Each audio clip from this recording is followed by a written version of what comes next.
Y'all ready for this?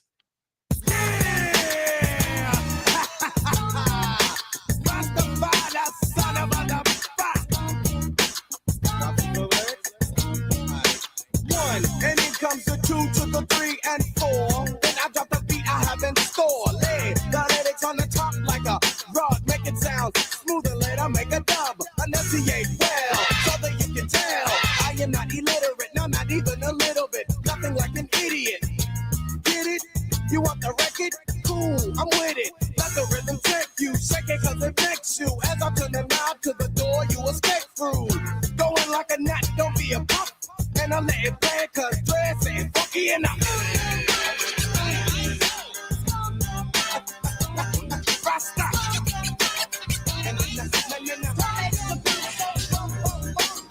Let's get it funky, let's get it funky. Let's get it funky, let's get it funky. Let's get it funky, let's get it funky.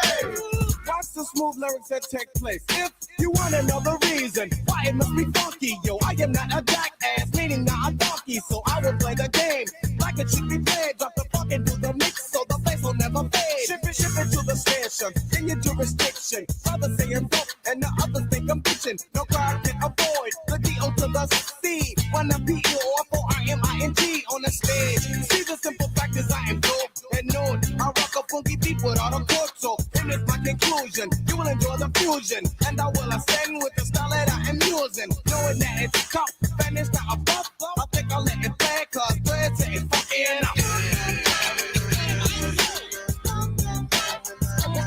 Hip hop.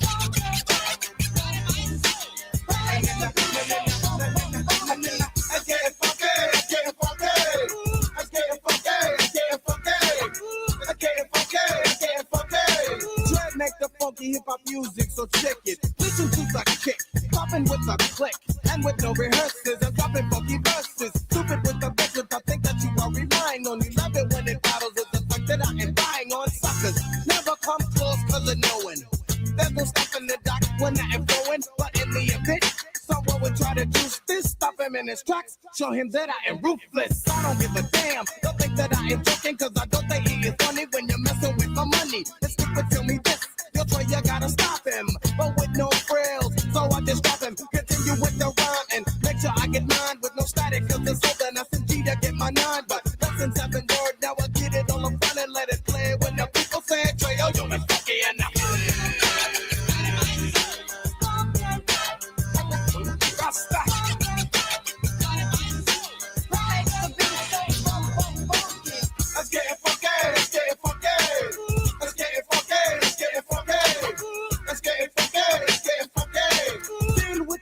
To the sea. I need a break so I can check around. See who the hell that is sitting down. I want all chairs off the floor. And if he stands to the wall, show him the door. And I'll be getting a beat to give you something to rock to. Dug out non-stop, to not to look at the clock. You perceive, but can't believe you're being taken. By a beat so cool, you start shaking and shivering. Cause I'm delivering the answer. Haven't seen if you're a hell of a dancer. You tried saying, but it just won't work. Cause the beat is so rough, so tell me, tell it, don't be funky enough. Hip hop. Sing it with me. Let's get it funky, let's get it funky. Let's get it funky, let's get it funky. Let's get it funky, let's get it funky. And with the help of the Dr. Dre, kick it. Na na na. Na na na. Na na na. Na na na. Let's get funky on the mix now, right? What's up, motherfuckers? What's up, motherfuckers?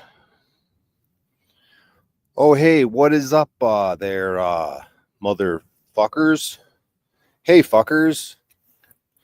Hey, fuckers of mothers, what is uppers and downers and lefters and righters? Oh, hey, fuckers, fuckers. Hey, fuckers. Yeah, fuckmas. Happy fuckmas, fuckers. Fuck. It's Christmas. It's Christmas. Woo, yeah. It's fucking Christmas. Oh man, it's fucking great, guys. It's fucking Christmas, man. It's fucking Christmas, guys. It's fucking Christmas out here. It's fucking great, guys. It's fucking great Christmas stuff. It's fucking Christmas. It's Christmas time in the city. Wouldn't you like to do something Christmas time in the city? Yes, you think this time is Christmas time in the city. It's just so Christmassy. It's just so fucking Christmassy out here. It's like unbelievably Christmassy. It's like the spirit. It's like the spirit of the world is just like enveloping me in some sort of whoa. The fucking this Negro. Jesus fucking Christ! More rap music. Fucking Negroes. What happens? Yeah. Bringing pain like two bad nurses. And the pain from these here motherfucking verses. Ridiculous thirsts involving hearses. To the dirt shit first fixing is in autos to work with. Slugs to the shirt shit, just a squirt shit. I'm making it with an expert kid. From birth to the earth split. It'll hurt this, show you how worse it than worse get in its zone. See the bang when the pain repellers in the clothes and the curtains bitch. When adrenaline's pumping. I don't understand discussion. Only hear certain shit. I'm a misunderstood nigga. And I'm off my square. I got me reversing clips and dispersing shit. What can I say to make you see how the fuck I feel? To make me wanna jump off of the edge. I'm charged up and stuff is getting shot up on the legs. No pain instead of cane, I took a blood off to the head. So tell me what it's retaliate with lethal repercussion. I feel the reaper rushing to go into things like it's the wicked stick. If the Benadryl or hop back up in the steel to get the kicking shit for niggas and bitches that I kick it with. I was born to get you pumped up. It's like some lead bust, cause I get motherfuckers a head rush. And your head bust when you jumped up. Cause what I said must stick at you deep, my eyes red bust. For smoking shit that niggas sit on and die. Made me wanna slip the cooker on the side. And if you act like a bitch on the side, if you have to, then the whole west side and let the shit go on the ride with the trigger bust. Like when the motherfucker have to come and pick up the pump to make his opposition chest kick up and jump. When you lit up the gun to make your body get up and jump. Like when the motherfucker have to go and pick up the pump to make a trigger click up and dump. So turn the bass kick up and bump and let the rhythm fit up the drum. Like when the motherfucker have to go and pick up the pump to make his opposition chest kick up and jump. When you lit up the gun to make your body get up and jump. Like when the motherfucker have to go and pick up the pump to make a trigger click up and dump. So turn the bass kick up and bump and let the rhythm fit up the drum. Pulling up and bailing out like we car sick and ready to start shit. Started burying some hairs like an ostrich and load the whole cartridge. And throw the shells in the garbage. The hardest the motherfuckers can never achieve what I've accomplished. Young bucks my accomplice. I painted this existence with my sixes like a compass. Instead of on the journey to a star, this should start this. Rush up in the hearts of other niggas to get them charged. What's the real reason? All you haters try to murder me, so now it's kill season. And even though I'm still bleeding, I'ma keep coming because I'm still breathing. And y'all can't trace me. I'm burying my victims in the wall like Jace. Too lyrical. And since a snip of my umbilical, he flows me critical. My music is miracles like I'm biblical. Kill like I'm nutty and a buddy love. But still wouldn't leave a bloody glove. Let's start the truck up, let's beat the fuck up. Get away smoking the blunt up. Adrenaline pumping veins and pump up. And I'm calibrated at 360 degrees. See, that's 300 niggas that's gon' die about 60 slugs to do this deal. We too much for the industrialists to fuck with this on the brink of fucking up some shit. Dismantle, deduct some shit. It's hard to imagine what niggas got nerves to do. So I guess I just take that fucking nerve from you, then think what I'm on the verge to do. And I got the urge to let somebody close your curtains, fool. From killing the verses, fool. I be one of the worst. Ooh. I'm one of the worstest. Ooh. I'm one of the worstest. Ooh. I'm one of the worstest. Dude.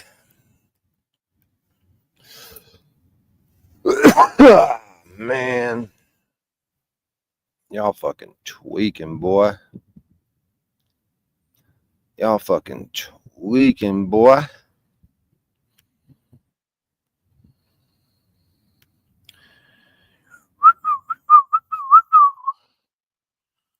Boop, bada beep, bop, bop, beat it, boop, bop, beep. These are people, they are coming, they are watching, and we are doing some live streaming about this thing that they were thinking. These fucking people, dude. These fucking people, dude. These fucking people, dude. These fucking people, bro. What the fuck is this? Whoa. Ship it to the station in your jurisdiction. Brian changing the world one day at a time. Raul Unslaved. All right, you fucking fuckers. Maybe we'll switch to the phone. Hit up another location.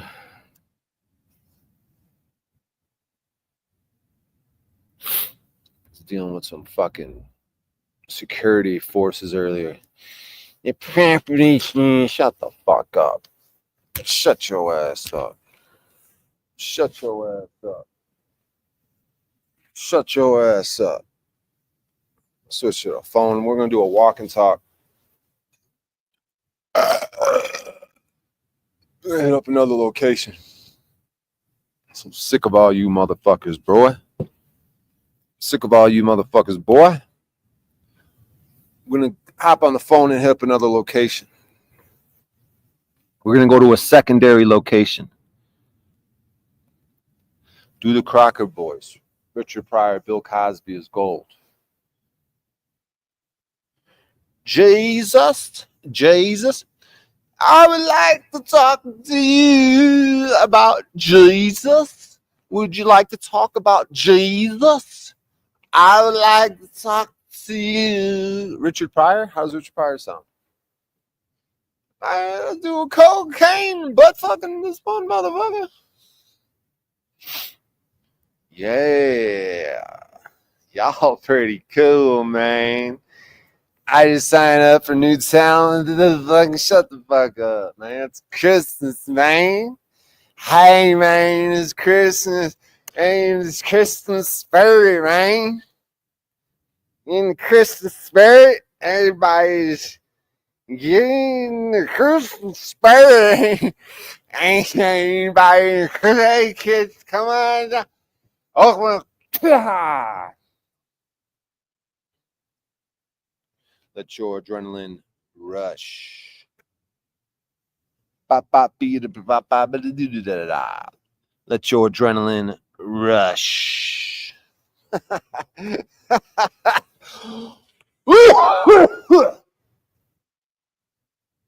Let your adrenaline rush. BRB. BRB.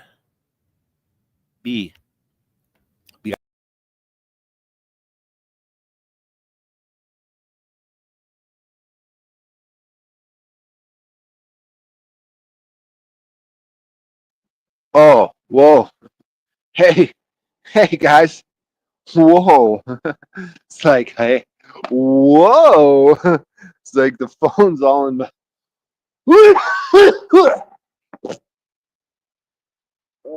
Let's go to a secondary location. Never let them take you to a secondary location. You know what happens at secondary locations, don't you? There's nothing. There's nothing good, I'll tell you that much. Hey, would you like to come with me to a secondary location? Not really. Get in the car, bitch. Well, it's like, hello. Secondary locations. It's gonna be. Woo! Secondary locations, motherfucker. Oh man, Brian, you're waking up the homeless on the streets. Woo! Wake up, Christmas time. Come on, get under the tree, my little homeless children. Get grab a present and open it up, motherfucker. Oh, you got a new bike, Mr. Homeless Man. Hey! Woo! What'd you get? Oh, you got a Tonka truck. Good job, homeless buddy. You must have been a good little homeless slave. Little homie. Oh. Industrialists to fuck with this.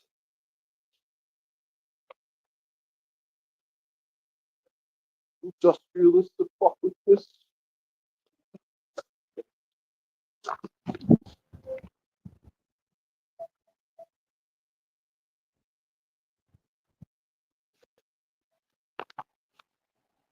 The industrialists to fuck with this. That was gold. Ha ha ha. Ha ha ha ha ha.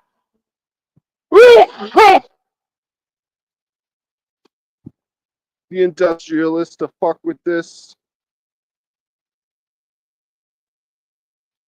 The industrialists to fuck with this. The industrialists to fuck with this.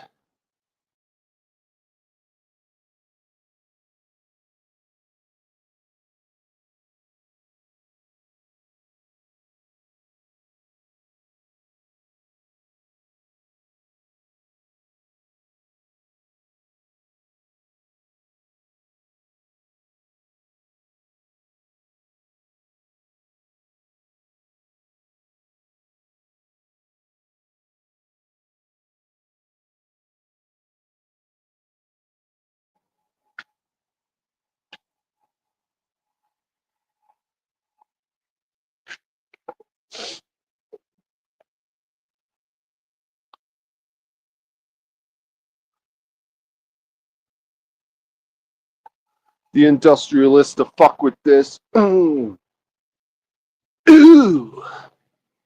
On the brink of fucking up some shit. On the brink of fucking up some shit. Some industrialists fucking with. Yo, mic check 1, 2. It's O'Shea. Yo, check it. Walk it down. The fucking shit. Security gave me a problem earlier. I kinda want to go back. Say fuck you a little bit more on Christmas. Because they were like, we don't open for an hour. And I was like, shut the fuck up. And they're like, I'm going to call the cops. And I'm like, you're black. And he's like, I'm doing my job. And I was like, you're a house Negro. And then this partner started piping up. And I was like, you're ugly in the face. And then that was my Christmas morning right before stream. We got extreme right before the stream. And they got some goofy security bitch who said she doesn't like children, which is weird when people say they don't like children. It's like, what the fuck? She goes, put them in a bag and beat them. You can't beat them no more. She's like, I got a morbid sense of humor. She's over there, sitting there in the cold, guarding the floats. Her name's Kendra. Kendra's a pretty awesome name because it has all these awesome meanings. But whatever. Who cares? No one really cares.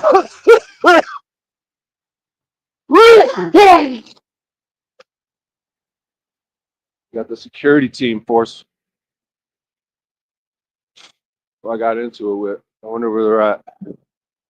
Fucking moseying on along around here.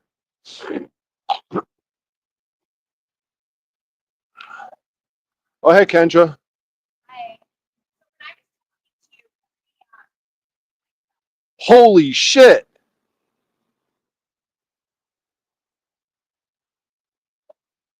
Someone cut the lights out on the fucking Santa float, dude. Bullshit. Why would they do that? Look at this guy. What the hell is he up to? Hi. It's Christmas. You're walking around. No español. No. No inglés. No. ¿Cómo se llama? Oui. Mucho gusto. Me llamo Brian. ¿Tienes tu grande belga? Only joking. Adios, amigos. I asked him if he had a giant dick. Belda grande? Oh, sí, gracias.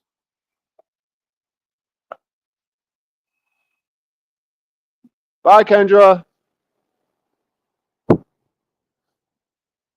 Don't put any of the children in a bag today. It's Christmas, and don't beat them. Yeah, okay. I just work a job where I freeze and cold on fucking Christmas, and I sold my car, and life's hard. I got my daughter, but no one else. And I hate children. I don't even want grandchildren. My mechanic went to prison. So then I had to sell my car to pay rent, and then I bought an electric scooter. And then you can't even work on the electric scooters, and I didn't even know that. Do the Nicolas Cage voice. How does Nicolas Cage sound? Hi, Nicolas Cage. And I act the same way. It's like, where the fuck are you? Where the fuck are these people? What the fuck? That dude came back for a second. I go, Tienes, I go, do you have a giant dick? And he goes, he kind of walks away. And I go, haha, just joking. And then he comes back all serious and he goes, yes, I do have a giant velga. I do have grande velga. He was dead serious. Like, whoa, bro. Chill the fuck out, huh? I was just joking around. You don't even make it real. Next thing you know, I'm going to be sucking your dick. I don't want to be doing that on live stream. It's like, whoa. He's like, I do have a grande velga. You know how many undercover, down low gay motherfuckers there are? Oh, I'm Mr. Businessman, construction guy. I'm a businessman. Everyone from the businessman. I'm a gritty construction guy, but I like sucking cock on the weekends.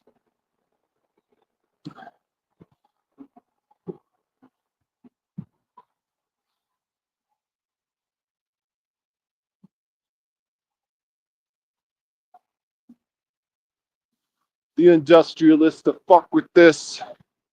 All right, guys, walk into a secondary location. Never, ever go to the secondary location. So you guys, you can get a bird's eye view. Oh my god!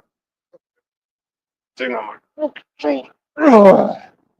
Guys, never go to a secondary location, especially with Brian O'Shea. So, anyways, we're on our way to a secondary location. I'm trying to find something here.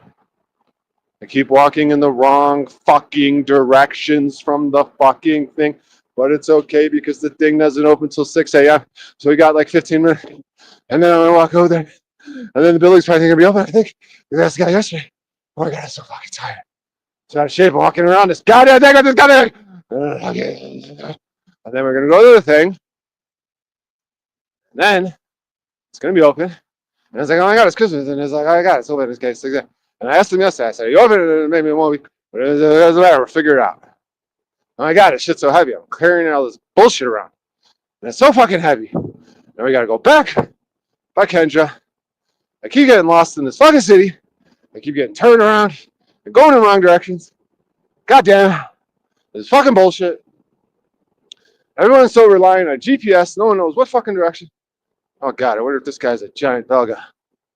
Who's this guy? I think the other guy told him about the giant Belga. Now he wants some. What's up, dog? Chilling. Merry Christmas, bro. You seem like a good kid. Get a fresh fade, haircut. Hispanic kid. Merry Christmas. Feliz Navidad, bro. Carnival guys in the house. Yeah.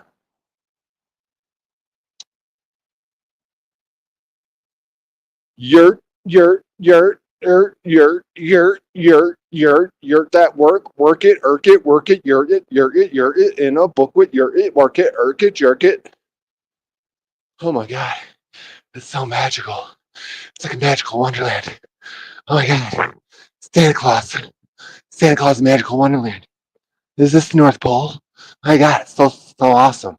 Look at all these lights. It's fucking awesome. Look at this. Like fucking lights and shit. Holy shit. So fucking awesome. So fucking awesome. Holy shit. What happened to the lights? Someone cut off the lights. This is bullshit. I think she thinks it was me. It's fucking magical wonderland. My God. Look at this shit. What is that? It's a person. Some lady with a fucking construction hat on. What the fuck? That's bullshit. Where the fuck am I going? fucking walking like some sort of, like some sort of, like some sort of, like some sort of, like some sort of, like some sort of, fucking walking like some sort of, like some sort of, like some sort of, like some sort of, fucking walking like some sort of, like some sort of, like some sort of. Where the fuck am I going? Where the fuck is this shit? What? Wait, huh? What? The fuck? Where the fuck am I, man? Fucking get lost around here, dude. Get turned around and lost around. Oh, wait, that's the. Wait, what? God damn it, dude. I don't know where the fuck I'm going. Where am I? What's my name? What's happening? I could find it. I don't have to go to GPS. I can figure this out. Let's see. If I'm here, so I'm here, right? So I'm here, and I got to go over there. Got to go from here to there. But how do I get from here to there to there? Or if I'm over here, I got to get over there. Let's see. Let's try this out. Can we join together in a completely non-closeted, metaversal embrace with this Christmas morning, bye-bye? I'm here for you, buddy. Let's land this plane. Yeah. The link's pinned. So if you want to come up, go ahead and click the link, and we could have non-gay conversation. It totally wouldn't be gay. Just me and Yurt on Christmas. Not doing gay shit at all, because he's a man with a wife and children. So we're not going to be doing gay stuff on Christmas morning before the kids open the presents. We're just gonna talk and land this fucking plane, dude. That's it. So Yurt's gonna save the day because I'm completely crazy out of my mind trying to take people to secondary locations. And you guys and Yurt's here to be like, hey man, you know, Yurt's like the investigator. I've been watching all these like interrogation videos. It's like, Yurt's the interrogator. He's like, so let's talk about the secondary location.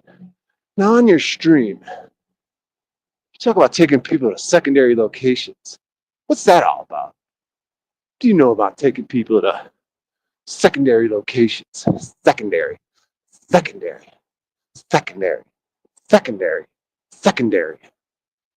Where am I? Where am I going? What's my name? Is anyone around? Am I alive? Did I die? What's happening? Hello? Hello? Whoa! Oh, my shoe untied. Of course my shoe would untie. Of course that would happen right now. Of course it would. Trying to broadcast. I got Yurt here in the building, and he wants to fucking co-collaborate gay, not non-gay stuff.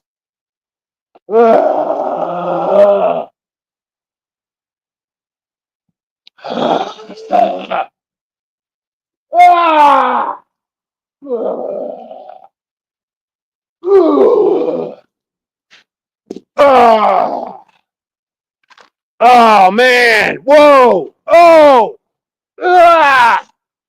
Ooh! Oh! That felt great.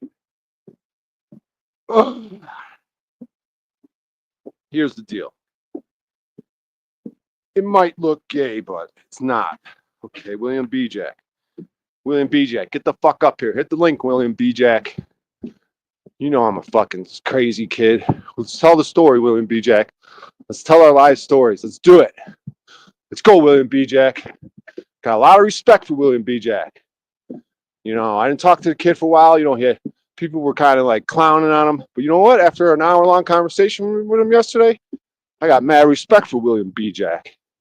Seems like an honorable man to me, even though, you know, he knows what I do on the ground when it comes to license plates and shit. And he says he's not really trying to get involved in that, but just, you know, just like him and just like anyone else, I will call them out on shit like that. You know, I'm not gonna have William B. Jack be exempt from things, but William B. Jack has a story, and he's a hardworking guy, and he's a big motherfucker, and he went to prison and became a ginormous motherfucker, which I think would be the way to go. Like me and him are 6'2" tall, so he just started working out in prison, and he became a big fucking muscle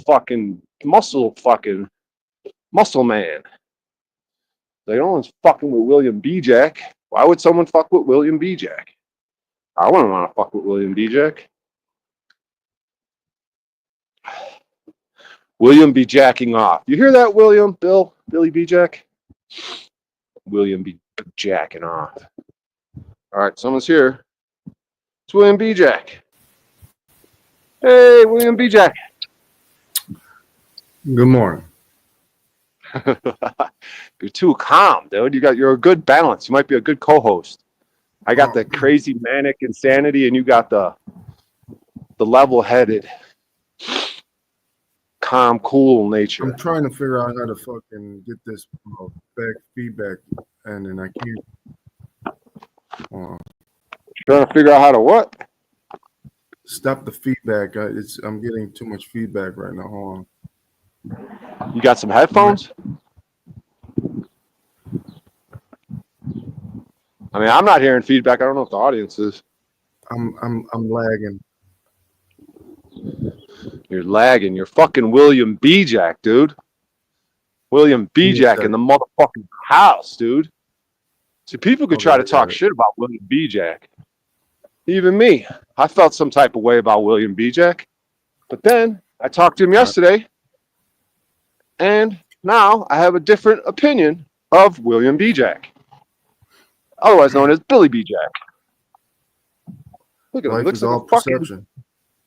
Look at him. He looks the same as when I fucking hung out with him fucking 25 years, 30 years ago. Oh, really? Same fucking kid. I mean, you don't look like an old fucking wrinkled up man. No, I took care of myself. I do need to shave. Yeah, I know. You don't even shave. I said I do need to shave.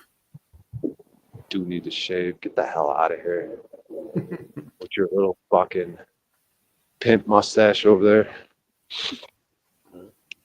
All right, William B. Jack. I am walking to a secondary location so that you and I can have a proper conversation about life, William B. Jack. And if you would like, William B. Jack. All right, Billy B. Jack. Now, it's me and you. Would you like to tell my audience a little bit about yourself, who you are, where you're from? Would you like to do any of that, William B. Jack? Well, how we know each other? Well, I mean, our story goes back to the 90s, Chicago, Illinois. Yeah. Basically, I was a fucking shithead kid. Fucking. You remember the first day you met me? What's that? Do you remember the first day you met me? Do I remember the first day I met you? Let me think. Or the beginning, the first days, the first few times you met me. First things you've heard about me. My reputation in the neighborhood. What was going on around the time we first met? How was I looked at in the neighborhood? What type of person was I? I mean,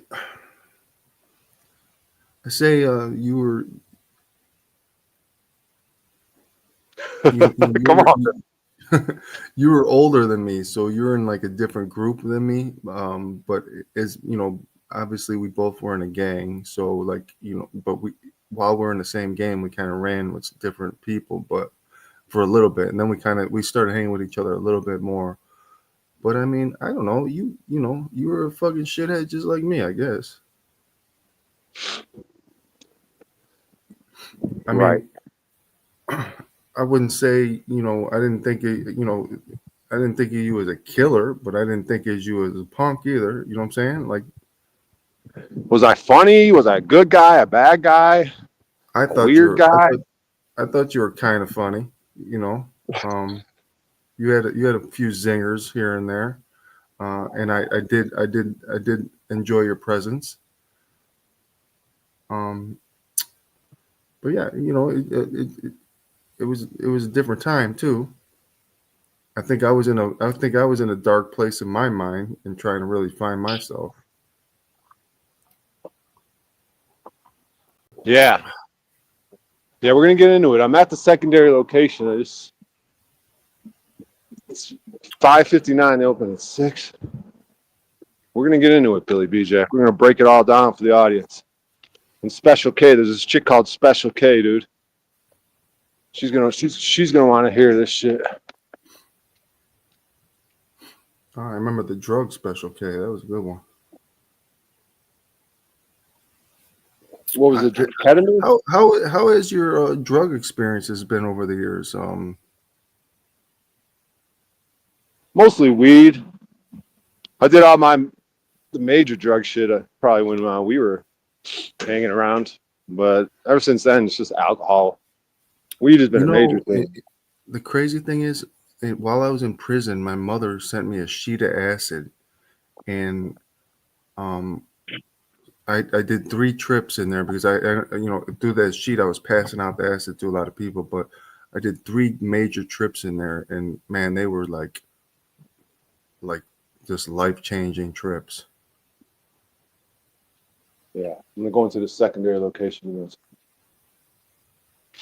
So, thank you. Appreciate that.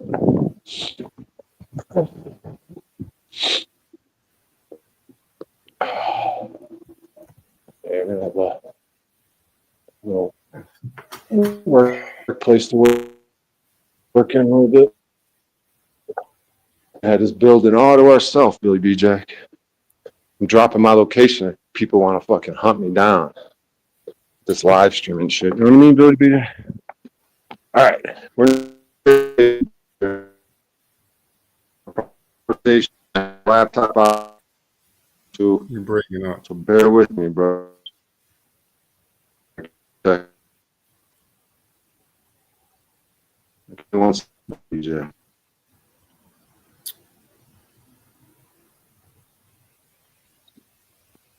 All right, I connected to the Wi-Fi here, so that should stop the breaking upage. There you go. All right, now Bill B. Jack. So Bill B. Jack, me and him are from the same neighborhood. We met when Billy was probably 16, 17, 18 years old. Probably 16. Yeah, you were probably 16. And you're how old right now? 47. So I'm 50, so you're 3 years younger than me. When's your birthday? What December month? 4th. Oh, so you just turned 47, and I just turned 50. So yeah, I'm right around, because I'm November 4. You're December 4? Yes, sir.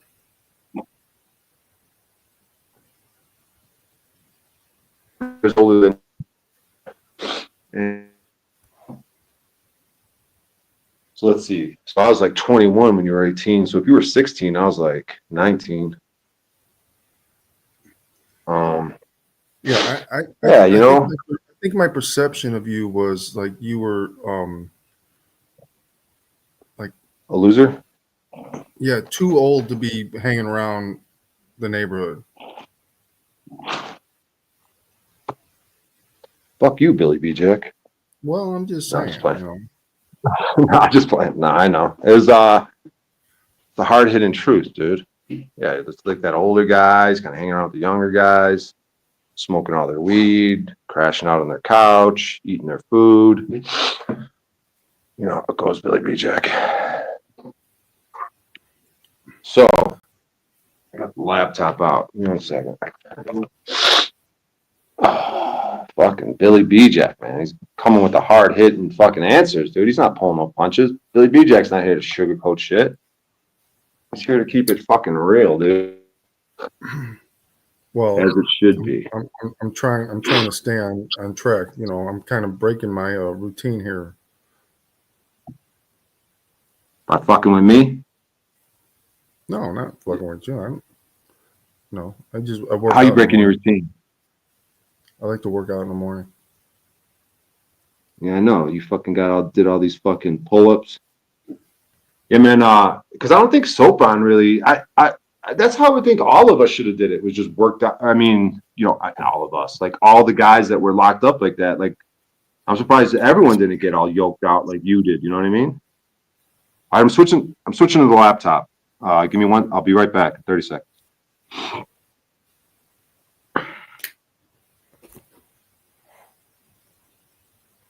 All right, I'm back.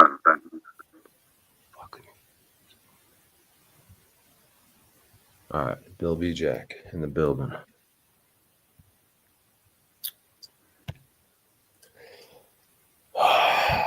Yeah, you know what I mean?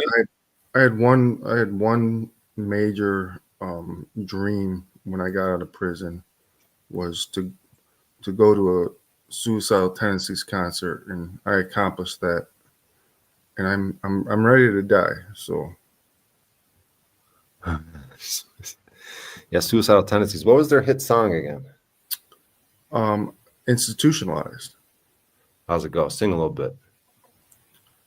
I'm not crazy, institutionalized. You're the one who's crazy, institutionalized. You're driving me crazy, institutionalized. They stuck me in an institute. Concert? Were you headbanging and shit? Did you go in the mosh pit? I did. Big ass. Did you fuck people up? I mean, no, because it was everybody was over 40, so it was a friendly mosh pit. Friendly mosh pit.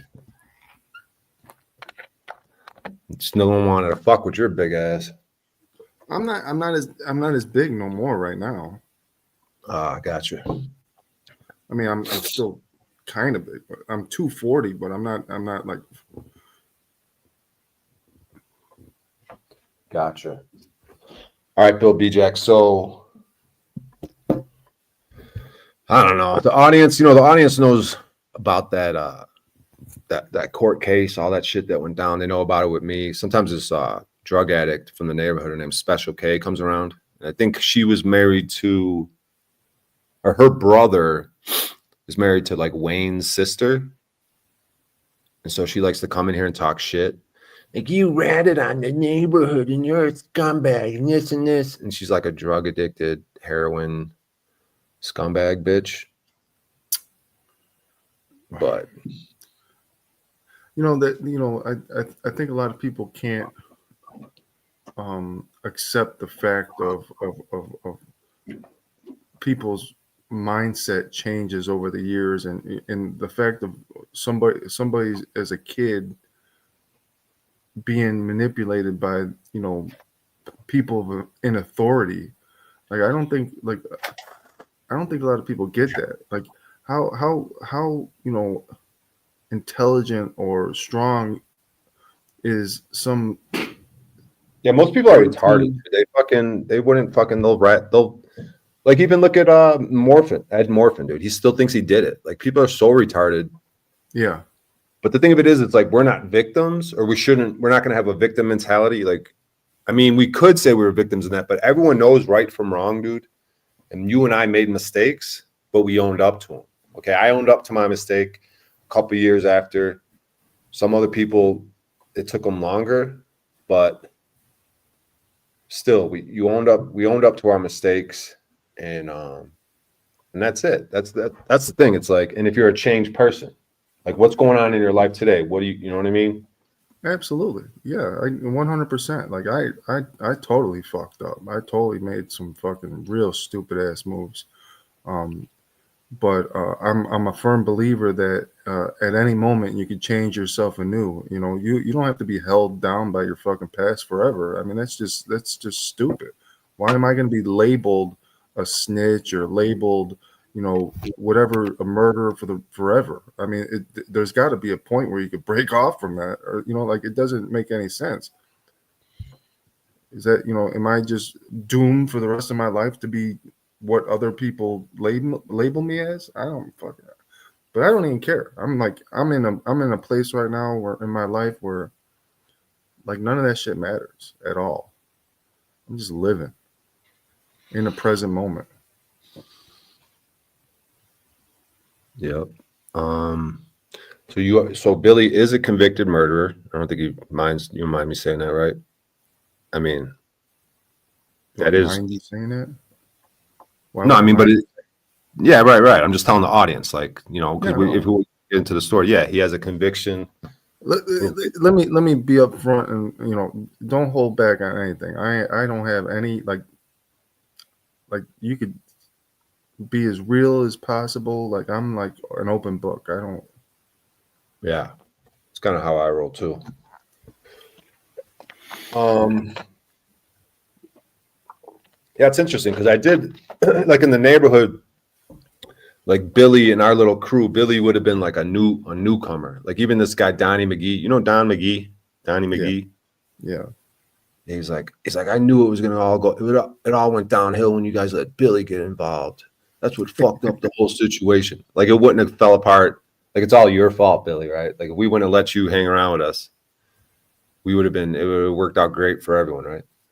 Isn't it crazy? You heard about Donnie McGee, about he got like wrongfully charged with murder and someone murdered his old elderly neighbor and he got framed for it. I don't even know if they ever found the real people. I don't know exactly what happened, but when I got out, Donnie McGee messaged me on Messenger, and we were talking on Messenger for a little bit, and then all of a sudden he disappeared. I don't know where he's at now, but I knew Donnie McGee even when I was a lot younger. He used to bully me when I was like a little kid. But when we got a little older, we ended up being kind of cool. But yeah, he was a character.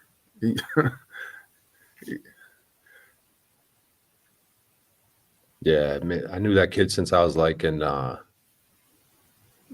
kindergarten. You know what I mean? I used to go to his house after school, like kindergarten, first grade. Go over there, play video games, eat fucking Spanish food and shit. So let me ask you, where did you go to Hale? I went to Door for like kindergarten through sixth grade, and then I went to Hale for 7th and 8th grade. And I'm trying to, because like you said like I'm a newcomer, but like yeah, I did join the gang late, but I mean I was always in the neighborhood. Like I grew up with Wayne and everybody since I was a little kid. But I can't remember you when I was younger. Yeah, same here. I feel like I didn't meet you till you were like 16. Yeah, and I'm trying to think like what crew did you hang out with in your grammar school years? That'd have been like kids in my grade. I was like always a year younger than everyone because of the way my birthday fell. So like the kids in my grade were like a year. Was it McNamara? Yeah, it would have been like Keith McNamara, Jace. Well, Keith would have been my age. He's got a younger brother, Jason. Yeah. Yeah, we played football together. Like Sopron's younger brother. Sopron was a little older than me. So Sopron's younger brother, I think we were on the same football team. Yeah, so it was like Jeremy Jeldricks. Do you know who that is? No, I don't Salvatore, like Jeremy. Me and Jeremy, we hung out. Tony Newbeck? Yeah, Tony Newbeck, but he was younger than me. But it was like Tony, Wayne, like Wayne Antusis, David Antusis, Wayne's older brother. I don't know if you remember, there was some kid, I forgot his name, Joe something. There's Stan Lazar. Yeah, me and Stan Lazar spent a lot of time with that dude. You know Stan Lazar? Not that I can remember. I grew up next door to the McGivneys. Do you remember McGivneys? Yeah. I know the McGivneys. And I hung out. I guess when I was little, I hung out with Joe Flood and Mike Clark, Jim Smith. Kind of just the dorks of the neighborhood, kind of in a way. But they were just all smooth kids. We play football and shit. Yeah. Oh well, you know who my like good friend when I was a kid was Chris Nemchowski, but then he went to juvie, and that's kind of I didn't meet up with him until he got out. but he was my little partner in crime as a kid. Was he Rascal? Rascal, yeah. Yeah. He was adopted. Yeah. Yeah. Yeah, I was I was there when he busted in the house and he said, "Hey, Mom, guess what? I just joined a gang." He was so funny. He was a clown. You know how he's doing? So I was talking to him when I got out. He was another one I was talking to when I got out, and he was homeless. At one time he was married and had kids, and I guess she divorced him, and he was homeless, and he was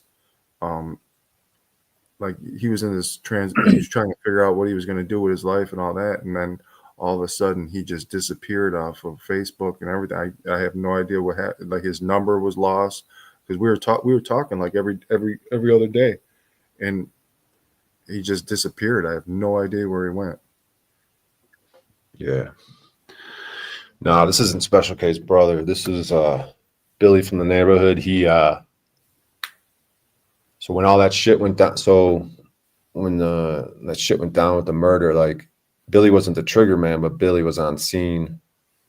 So Billy got caught up in it. He didn't know anyone was going to get shot or anyone was going to get killed. He was there, and he got charged with murder because he was there. And then the corrupt prosecutor wanted bring more people in, the quote unquote older dudes, the leaders. That's how I got involved and other people got involved. And but eventually the way it panned out was everyone's released now. How many people got wrongfully convicted? 3. It was Wayne, Matt, and Morphin, because Morphin wasn't on scene. I mean, it depends on how you perceive wrongfully convicted, because I mean, you know, I personally don't feel like I'm a convicted murderer, you know, personally. It just depends on, you know, how you would look at wrongfully, because, like, you know, I didn't actually have any intention to hurt anybody, or I had an intention to fight, but like I had no intention to kill anybody. So I don't consider myself a murderer. You know, like my heart and my, you know, like I have no like I don't like it. The situation was so random because Eric, you know, made that decision. I feel like I have no what's the word I'm looking for? I don't know. Like, I don't feel like I'm a convicted murderer. I mean, me personally. Yeah, I mean, whatever's on that paper. So it's just like what you're saying in your heart is you don't feel like you're a bad person, and you don't feel like you've ever really been the type of person that would murder someone, despite what happened on that day. You know, back in the day, like you said, that decisions are like I could have easily been with you guys, right? Like if you guys were like, we got a big fat bag of weed, meet us up at Hale Park. We're gonna smoke the fuck out of this half ounce of weed. We're just gonna roll it all up. We're gonna smoke it all tonight. I'd have been like, hell yeah. You figure we were all standing in front of Wayne and Tusa's house, and this van driving around, throwing up gang signs, trying to jump out on us and fight us, like we were minding our own business. And then when they did that, we're like, oh, let's go find them, because we knew that they were claiming over there by Hale Park. So we knew that they hung out over there. So we walked over there, and, you know, intention was like, you know, like how as a gang, like you're going to fight these guys. Like, it's, you know, like let's be totally honest. Like the Popes were, you know, yeah, they're a Chicago gang, but they're not like, they weren't fucking heavy hitters in the, you know, dude, do you remember the time I had this? That's such a fucking retard. So you had your car. You remember you had this big ass fucking car? Remember that car you had? What was that car? Some big 4-door Caprice Classic 77. Yeah, right. You had a big Caprice, and we loaded it up with everyone in it, right? And I had this stupid idea in my head of this false flagging, because like I learned like how to shake up like the 2-6, right? Yeah. And I was like, we're gonna go to the 2-6 neighborhood, and everyone in the car was probably scared shitless, and I was, for some reason, I was like on some bullshit, dude. I had no idea what I was doing, but I was just improvising, like just on some weird shit. So I'm like, let's drive over to their hood. We're gonna go to their basketball court. Or I didn't even say any of this. I was just like doing it on the fly. You guys didn't know what I was doing. I never told you what I was gonna do. Is that when they broke my windows? Yeah. So I convinced you guys. So I'm like, yeah, let's go over there. I don't know what was going on in your head. You could probably tell me, but like, I go, let's go there. Let's park. So we get out. There's like probably 5 of us in that car. And then there's probably like 5 of them playing basketball. So I walk up and I immediately shake up 2-6 with them. And then you guys all shake up 2-6 with them. And then they're on one side of the court. And then we go to the other side of the court and we just start fucking playing without them, dude. Like, it was the most retarded shit ever. And then they're like, and then a bunch, and then like 10 other dudes came walking up. And then that's when I was like, all right, let's get the fuck out of here. So we start walking in the car. And then they're like, yeah, they were just fucking false flagging us. So they were doing something. So then we kind of jogged to the car. And now they're chasing us with all these weapons. So then we get in the car and we barely get out of there. Yeah, they broke the windows. It was like the dumbest thing ever, dude. Like, it was. So the funny thing is, what I remember is before, like maybe like 4 blocks before we got there, we threw up popes to a couple kids walking on the block, and those couple kids walked up to them at the basketball court and like, oh, those are some fucking popes. They were just fucking throwing, and that's the reason why they came at us. right. Hey, the funny thing too is trying to explain to my dad why all the fucking windows were busted out of my car. Yeah, it was just one night of stupid adventures, dude. We used to always be causing trouble, going in their neighborhood, spray painting and shit. That could have been real. That could have ended bad for us, dude. We'd go to the worst hoods and just put Pope shit all over the garages and just tag, spray paint everything. No weapons on us, no guns on us, I don't think. Like, just retarded, dude. Yeah, I remember driving in over there in the Saints hood, which is on what 40 something and is it Wood or something like that? And we you know, we're just so out of our element, and they're pulling us over like they're the fucking cops. Like it was some really crazy shit. Like, who the fuck are you? What the fuck you doing in this neighborhood, right? We're like, The gangbangers were? yeah, they pulled us over. Like they pulled us over. Like they blocked us in. Oh, shit. And the only reason we didn't get fucking fucked up is because Nick, I guess his family members were some saints, and he was able to talk his way out of that motherfucking shit. I was like, oh man, we're gonna get killed fucking around in a place that we ain't got no business being in. Yeah. So we touched on it yesterday about how I roll with no plates and how you're kind of keeping a low profile. You ain't trying to, like, fight things. You just want to live the rest of your life out, like sort of enjoying it. You know what I mean? Yeah. Well, let me put words in your mouth. You know what I mean? It's kind of, if you ever heard of the Tao, it's like the flow of life. You just kind of, going with the flow of life. Don't be against anything. Just be for. That's the way I'm trying to live, because it's just, I just been fighting my whole life, and I'm just tired of fighting. Yeah. So the Tao is interesting because, like, the flow. But if I'm always pointed towards the truth.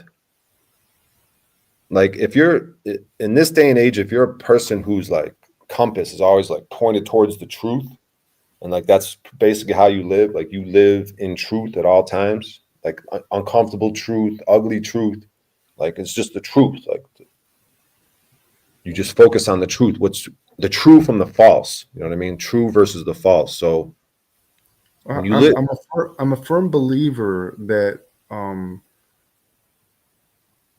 that truth is perception.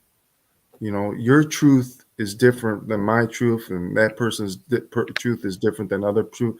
Truth is all relative. If you look at things from different perspectives, that truth kind of changes. That's just how I kind of view it. Yeah, but then there's also an objective truth. There's a truth that there's also an objective truth that is beyond beyond perception. Like it's true and it's true and it's true. It's like, that's just it. There's no perception. There's objective truths in this world. Every truth is not up to perception and like for debate. There's certain. Give me an example. That a man is a very powerful, wonderful thing in this world. Like, and there's a hierarchy. There's a truth that it goes. A hierarchy of order is God, man, woman, child. That's like a truth. The order of operations of power dynamics, right? I think that's still a belief system. Right. I mean, we could agree to disagree, but I mean, I think there's fundamental core truths that are objective. So like another example would be that, like, as a man in this world, a man, any man, I have certain rights and freedoms under God, like the freedom to travel, freedom of speech, freedom to bear arms, freedom to have a weapon, freedom to have a gun. These are God-given rights that cannot be taken away, cannot be debated. It's not perception. These are facts. Okay, we could get very deep into this because, you know, how do you say that as a God-given right? Like, So I have a gun. Well, I mean, if you were born in Iraq, is that still your God-given right? If you were born in China and some type of oppression, is that still like my right? Is, do I have the God-given right for freedom of travel, freedom for a gun? Does it all still apply? Is that what you're asking? Well, I'm asking what under what authority, under one, like, what do you like I understand as an American we have the perception of those rights, but you know, but like you're saying on this higher level of, you know, God gave you this right, like how is that? I'm just trying to figure out, like, how does that work? God's the ultimate, because like anything, all these terms, America, these terms, China, these, you know, corporations, these different entities, everything gets what it is from God. So God is the ultimate authority. God is the one. That's why if you're in a courtroom, there's power dynamics. Like if you're a man, say I'm in a courtroom, right, and I'm the defendant, and whatever, I'm in there because I had no plates on my car, okay, and there's no loss. I didn't cause loss, injury, or harm to another man, okay, and I'm in a courtroom. In that situation, I have all the power. The judge doesn't have the power, no matter what they do, no matter what they sentence me to, no matter how no matter what they do, good or bad. Like, I am the one in the room with the power because there's no one on the other side that I've done anything to. So if they drag me in there and they say, hey, you've done wrong, you've done this thing, and now we need money from you, or now we need you to sit in a cage for a while or something. But even in that situation, they don't have power. They don't have power. Even if they come and take me out of this room right now or take me to a jail, it doesn't mean they have power. Like, I always can maintain the power. I can retain the power. I understand what you're saying. I feel like, you know, life, for one thing, is not fair. Obviously, I have experienced that to the max. So, you know, anything, like, somebody could walk in right now and just shoot you in the head. Like, somebody could come here and fucking just mass murder my whole family. Like what power, what right did I have at that moment when that just happened? If I was just in a mall and there was a mass shooting or something, like what right did I have? It was just like, you had no choice in nothing. You were just fucking taken down. Yeah, but to say life's not fair, I'm not gonna agree with that. I say everything is perfect, like perfectly imperfect. Like, this world is perfect. Like, everything is absolutely perfect. Like, even though, you know, I contend we're in a certain age. It's called like an iron age. We're in like the lowest age, as opposed to like a golden age where things would be like different, say better, or just different. So we're in an age where deception, like all the bad things can flourish more easily. That's the type of age we're in. So, but it doesn't change anything. If someone could come and shoot me, no, my power can never be taken. Like I am bulletproof, bomb proof. I under God. I have a covenant with God. I have a conviction in my heart with God. Like this is signed, sealed, delivered, stamped, wax stamped, sealed. Like I am golden, dude. Untouched. I hope when I give my perception that there's no offense taken, you know, because I'm one that I like to challenge ideas and look at things in different perspectives. And my whole thing on God is, you know, I don't like to get trapped in a belief system. There's so many people that have like all these ideas, rules, or just hierarchies, and like, how do you know this? How do you understand this? Where do you get these concepts at? Because me, it comes down to faith. Like and I'm kind of late to the game. My friend Paul, he's really helped me out with my understanding of faith, my practice of faith, my in terms of like it's something that sprung from this freedom to travel, right to travel, and my interactions with the police, and like all the fear that's wrapped up in that type of lifestyle. It's really introduced me to faith and the power of faith. And like I believe faith, just like you got jacked up and got huge in prison, to where you said a new cellie would come in and be like, "What the fuck is this creature in here?" You're just like, big yoked out motherfucker. Like that, like faith can be exercised like a muscle to me. Like it either be increased or decreased based on how active you are working your faith. So faith can become very strong, in my opinion. Faith can be faith is like the most powerful thing. It's like the reason to be here is to exercise your faith. There's like nothing more powerful than, like they say, the faith of a mustard seed can move mountains. So there's really, we're back to power. Like faith is the power source. I agree. I agree with a part of your understanding, but I think I have a different spin on it. I look at it like, so a quick story. When I was incarcerated, this was about 11 years in my incarceration. So during the years of my incarceration, I started, just kind of doing, introspection, soul searching. I was really trying to learn about the present moment, being in the present moment, the observer. And I had a situation one day. I was laying in the bed. It was early in the morning, and I had an out of body experience, and it kind of like shattered my belief system, because I had like kind of like Christian ideas of heaven and hell at that time. So it kind of like pretty much like changed my whole idea of what God is and what religion is and all these belief systems that we have. And I kind of came to the conclusion that, yeah, we do have control, because we are kind of like observers and creating our own reality through this, I don't know, maybe like a simulation in a way. A lot of it is unconscious though, but I don't have the idea that God is on a higher level. I think God to me is equal. Put that shit on silent. Vibrate. Your nagging wife. What are you doing? Talking to Brian. That's exactly what it is. Hold on. Let me do something real quick. He's talking to Brian O'Shea. He's gonna fuck up his life. I told him, leave Brian O'Shea and those old people alone.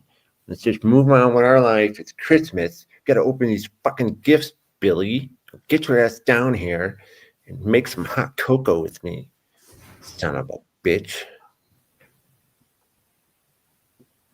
How dare you talk to Brian O'Shea? It's fucking Christmas. Isn't that shit over with? Just leave those people in the past. Now you guys drudging up all this bullshit from the past.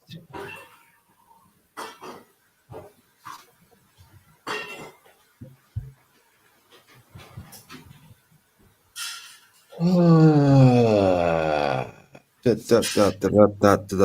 shit, O'Shea back with a full clip on Christmas. Low pro with the scope, never know, leave no witness when I whip that shit. Oh shit, young 15 coming with the verses. Leaving motherfuckers in hearses. You cursed is, I'm the worstest. All right, we got William B. Jack. He's a character from Special K's neighborhood. Special K, Special Gay. That was his name. That was Billy B. Jack's name in the hood. He would tag it, Special Gay. Then people would be like, are you gay? And he's like, no, I'm happy. Like, oh. So anyways, yeah, Billy B. Jack. Kind of didn't know how I felt about Billy B. Jack. A lot of people are mad at Billy B. Jack. But whatever, we're working through it. We're having the conversation. We're figuring out who this kid is, who that kid was, who we are now. We're breaking it down. We're getting into the insides, the outsides. All right, sorry, I'm back. All right, Bill B. Jack. Let's go. Let's entertain these fuckers, dude. You're kind of low energy. Entertain them now. All right. So, anyways, we were talking. What, you know where you left off? I was just speaking of just, my perception after my out of body experience, and just kind of like changed my whole view on, like, I think truth, or I should say, there's a lot of concepts that I challenge, like the idea of right and wrong. To me, it's all perception. People, are right in just for example, I'll give you the best example I got. A lot of the kids in the neighborhood think that I was wrong, right? I personally think in my situation that I did everything that I knew what to do, and it was in I wasn't trying to actively hurt anybody. I was in a situation where, people were manipulating me and using me, and so my perception is I was right. My family's perception is I was right. I got all my family that thinks like, oh yeah, like once they knew the story and everything, they're like, oh, you're 100% right. So, but no matter what, like for example, here, the family of the victims, they think that everybody's a piece of shit and we're all liars, right? That's their perception. That's their truth. And you can't take that away from them. Yeah, but the thing of it, I mean, I would challenge you on, that you did everything right. Well, I did everything. See, here's the deal. I was in the same. I mean, I went through the same shit. So the thing is, like, you had fear. See, everyone, you weren't a victim, dude. None of us were victims. I mean, yeah, the prosecutor shouldn't have been doing what they were doing, but we also shouldn't have been doing what we were doing. We know right from wrong. Like, just because someone else asked you to do it wrong doesn't mean you got to do the wrong. Just because both of us had a lawyer, both of us had family who were encouraging us to do wrong, and we did wrong, doesn't make it right. So. Doesn't matter how old we are, how old we were. In a way, I agree with you, but also, I think my mental capabilities, I'm trying to think of the word, my maturity level, like at the time, my perception of the world, and there's a lot of factors that goes on. But still, man, you know right from wrong. Like I know, bro. Like we could break down. Okay, ever since birth, even in the womb, before the womb, like these factors that made me the type of kid that could be manipulated like that, could be influenced by people to do wrong. But I had this core belief, just again, a core thing. I have a core thing that everyone is born with the ability to know right from wrong. Like everyone has the ability to know a lot of things, if not all things. Like you have it. Okay. You have So everything my in question, let's get to the nitty gritty. What exactly did I do wrong? You lied and caused loss, injury, or harm to other people through your lies. You got people incarcerated wrongfully. Probably period, full stop. Like And okay, and that is a true perception. And the and the, and my rebuttal to that is to say that at the moment, at the time, the manipulation, the fear, yeah. No, I get it, man. There's all, like I'm saying, there is all the manipulation, but we still shouldn't have did it. It was a point. It was to me, in my perception, and I could be wrong, but to me, I felt like I had no control at the time. Like Right, that's how you felt. See, Socrates has this thing in the Minos. It's called "It's better to suffer an injustice than to commit an injustice." How do you agree with that statement or disagree? That it's better to suffer an injustice than to commit an injustice? I don't want to answer that quite yet. And let me say this too. I think there's different mental factors that deal with like, I hate to say this, like, but I was in the situation. I was kind of slow. I was kind of, just, I just mentally, like, for example, if for example, Ed Morphin, he is not. I don't know. Have you ever talked to him? Briefly, I've met him a handful of times, brief conversations, brief interactions. So he's slow. He's mentally he's not the brightest fucking bulb in the fuck. He's literally like he has some learning disabilities. And like his disabilities are a little bit more than mine, but at the time I think I had some growth, like maturity growth. Like there was some mental shit that and I'm not and let me get you understand it. I'm not making excuses for anything. I'm just giving you my perception of how I feel like a lot of this went down. I feel that my mental, what's the word, acuity, or my awareness, my life awareness, like if the situation went down as who I am today, as how I see the world and how I understand the world, I would say 100%. Oh, you're fucking, you knew what's wrong. You knew what the fuck you were doing. You're a fucking piece of shit.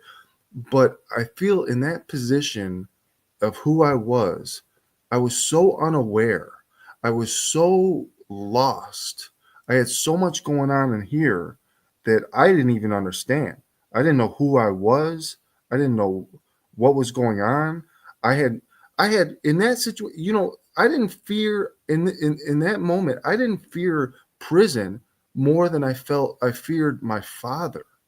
My father, I feared more than any of that.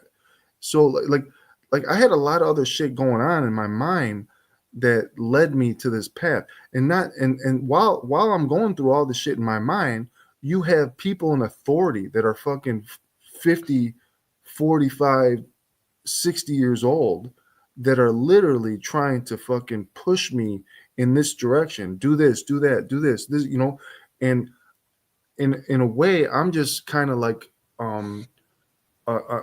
like blindly just fucking going where they're pushing me because I'm just checked out. It's almost like you're checked out, and you see examples of this many times throughout history with people getting interrogated and admitting to things that they didn't do. You could say, well, you knew you didn't do that. Right from wrong. You didn't, that. But in that moment, that person is checked out. He's not aware. He has no, the word I'm looking for, self-awareness. I had no self-awareness. I have now as an adult, as a 47-year-old man, I feel like I have a lot more self-awareness, and for that situation to happen, I think would be totally impossible right now. But yeah, I mean, the thing is, it's like we had, we like at the time when this stuff was going down, when we did what we did,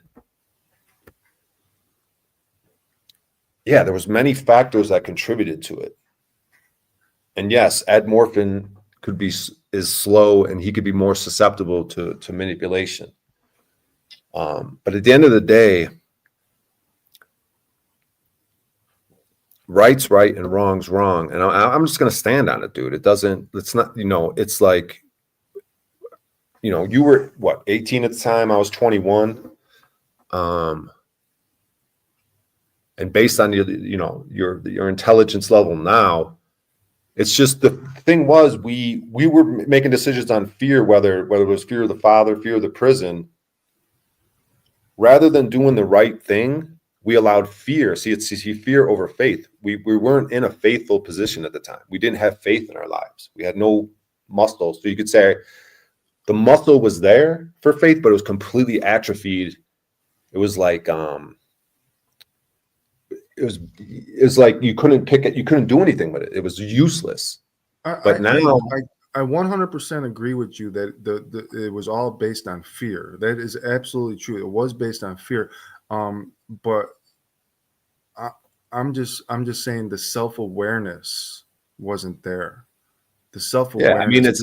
Yeah, I mean, but it's like, that's fine. It wasn't there. These are all true statements. But at the end of the day, we should never have did that. Like then we shouldn't have did it then, and it was wrong to do it then. There's no, I know, but there's no like no matter how many outside factors that you as to why we did what we did that contributed to doing what we're doing, like the fact is we allowed fear to overcome faith, and that is wrong. That was the mistake. We didn't have enough discernment and self-awareness, like you're saying, or self-actualization, self-realization to know that to stick with the faith. I mean, we learned. Now we might know, but back then there's no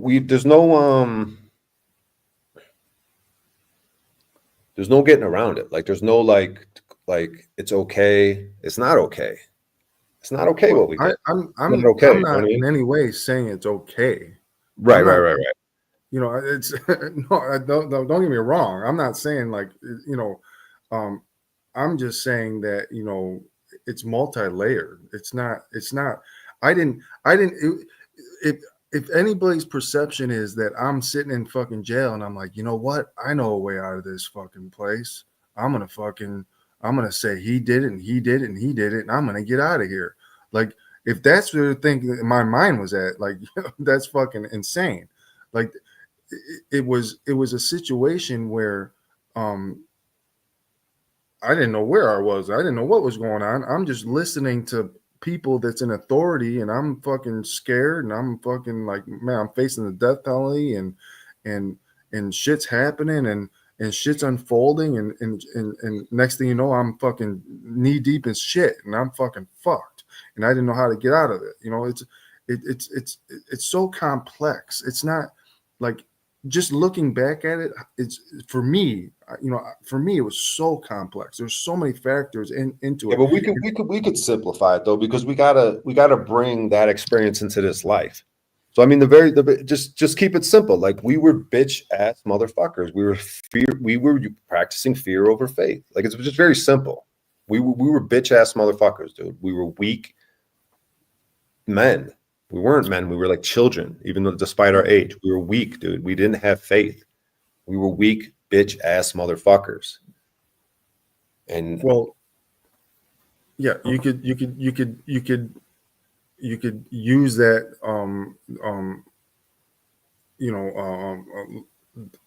view of it, and I'm not going to take that. Yeah, that's a perception of it, but I'm just saying this: we're young. We're not developed. For me, look, is wrong. Like, there's so many like situations in America where young kids are, you know, thrown into stupid shit or do stupid shit or make stupid choices. Is look, what I did as a kid was wrong. Like I'm not taking that is there's nothing that I'm gonna say that fucking is gonna justify any of that. All I'm saying is I wasn't developed, and I'm not gonna hold myself today. I'm not gonna sit here and keep myself in chains and be a slave to my past. I have to move on. I have to say, hey, look, those were mistakes I made in the past and bad decisions and whatever factors led to them or whatever. But I have done whatever I can to correct those today, and I'm not that person. I am not the same person that I was at 18 years old whatsoever. You know, so you know, I'm not living there at all. Like I look at that as a totally different person. Like, you know, and I'm just moved on. I mean, it's like, yeah, I mean, I mean, it goes to anyone could, I mean, just because it was an extreme circumstance of like making a mistake. I mean, yeah. And then anytime, even if today we make a mistake, the thing is make it right. How can I make it right? Did I cause loss? Which is what we did. We eventually came out with the truth. And that's all, that's it. Like we lied, and then later on we came out with the truth. So it's like, okay, it's a simple reversal of a mistake, right? So yeah. Yeah, we don't have to like beat ourselves up, but yeah, but here's the thing. You might have people in the neighborhood that for the rest of my life will be like, oh, BJ, he's a piece of shit. He did this. You know what I'm saying? Like a lot of people don't let go of what happened. You know, a lot of people are you know, that's you forever. You know what I'm saying? well, I think that's why it's so key to like what are we doing now today? Because they have every right to be like, that was piece of shit behavior that occurred back then. But Yeah. like, what are they doing now? Like, one of the best gifts, like on Christmas, that you could give these people is to be an honorable, truthful man now who stands on business, who stands in faith. That's like one of the best things you could do to show to show remorse, to show recompense, for reconciliation. Like is to be the truth now. Like that's the best thing. So now no one could say, "Oh, you're a piece of shit." You could say, "I was," or "I did piece of shit things," but you can't say that I am a piece of shit right now. Like, people can't say that about me. I don't know how you like.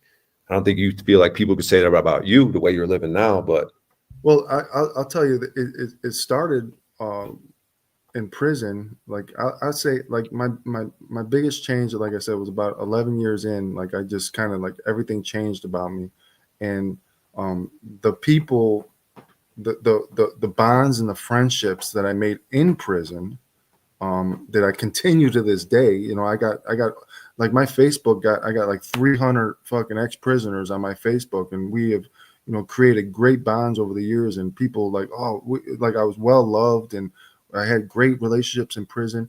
But then when I came out of prison, I told myself, like, I'm going to be the best version that I could be of me, because not only do, you know, that's just what I want to do, but I want to make sure my family, you know, understands, like, man, look, that old me is not me. This is, you know, this is who I am.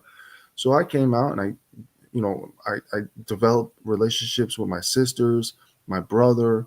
I've been an uncle to my nieces. I just been making all these good decisions. I got my CDL. I fucking, you know, I started out working at Domino's, delivering pizza, and worked my way up until I got a good job making fucking $32 an hour, and, you know, and just kind of and during the time I'm experiencing my life and just being the best version of myself, you know, and that's all I can do. Like, that's all I could do. And I never think about the past anymore. I don't do it no more. I'm not in my mind about the decisions. I can't be. I'm not going to keep myself prisoner. I have to move on. it's just that's how I have to do it. Yeah, and that's an interesting aspect of this. Like when I first told those lies in a court, and it led to the convictions, like even though I was like free in the streets, like, but I was in a prison of my own mind and guilt and shame, that like someone in a prison who's practicing faith, who's in there, who knows they didn't do nothing wrong, they could be more free. They could be more at peace. They could be making a lot more advancements in life than like someone who's like on the outside. You know, like I said, you're just trapped in your own, you create your own. So that's what I'm saying. Like, and it relates to like the freedom of travel and the things where I get arrested for practicing freedom, to where when I'm in there and I'm reading scripture in the Bible, just like the Bible could beat you up. Just like when I told the lies and I was reading the Bible beat me up. It was like, because, you know, don't do false witness. There's a million things in there that are going to that are going to compound your guilt and shame before you made atonement, you know? So, but it's the reverse. When I was in jail recently for practicing freedom and I'm reading scripture, it like made me tear up. I'm in a room full of men, but I'm like almost sobbing. I'm trying to hold it back so no one could really see me, but I'm sobbing with like joy and like just pride, and like a good pride, like healthy, like just feeling so good and like happy that I'm being a man and I'm standing on business. Like, you know, So here's a good thing. Like when you make good decisions and you're true to yourself, you gain momentum, and that momentum carries you. You know, that and that's alignment. You know what I'm saying? That's that alignment. You know, like if you say like you have the faith of God, I look at it as an alignment with the source. And you're making those good, and it's causing that, and like I said, the Tao, the flow of life, and that's how I see it. I'm not one, like I don't believe in the Bible. But I do believe in there's more to the situation, and there's but I think it's all kind of the same thing in a way, just a different perception a little bit. yeah, I mean, I'm not a big Bible thumper guy. I like all types of religious texts for the reason of, like whether it's the Tao Te Ching or the Bible or the Quran. I mean, I get stuff out of whether it's Hinduism, whatever, dude. Yeah, it's human wisdom. It's human wisdom. But it all comes down to like just being true to yourself. And if you're true to yourself and you're in this right space, things flow to you. It's kind of like the secret, the universe is kind of like all unfolding in your favor, because you're living the best version of yourself. Yeah. So this thing with right to travel. So you pay taxes? I mean, I do, yeah. Yeah, you pay taxes. You have a driver. You have a CDL license, and the fuck am I looking for something there? So I'm just trying to get to it. And you drive with license plates on your car, right? You get pulled over, you hand IDs to the cops.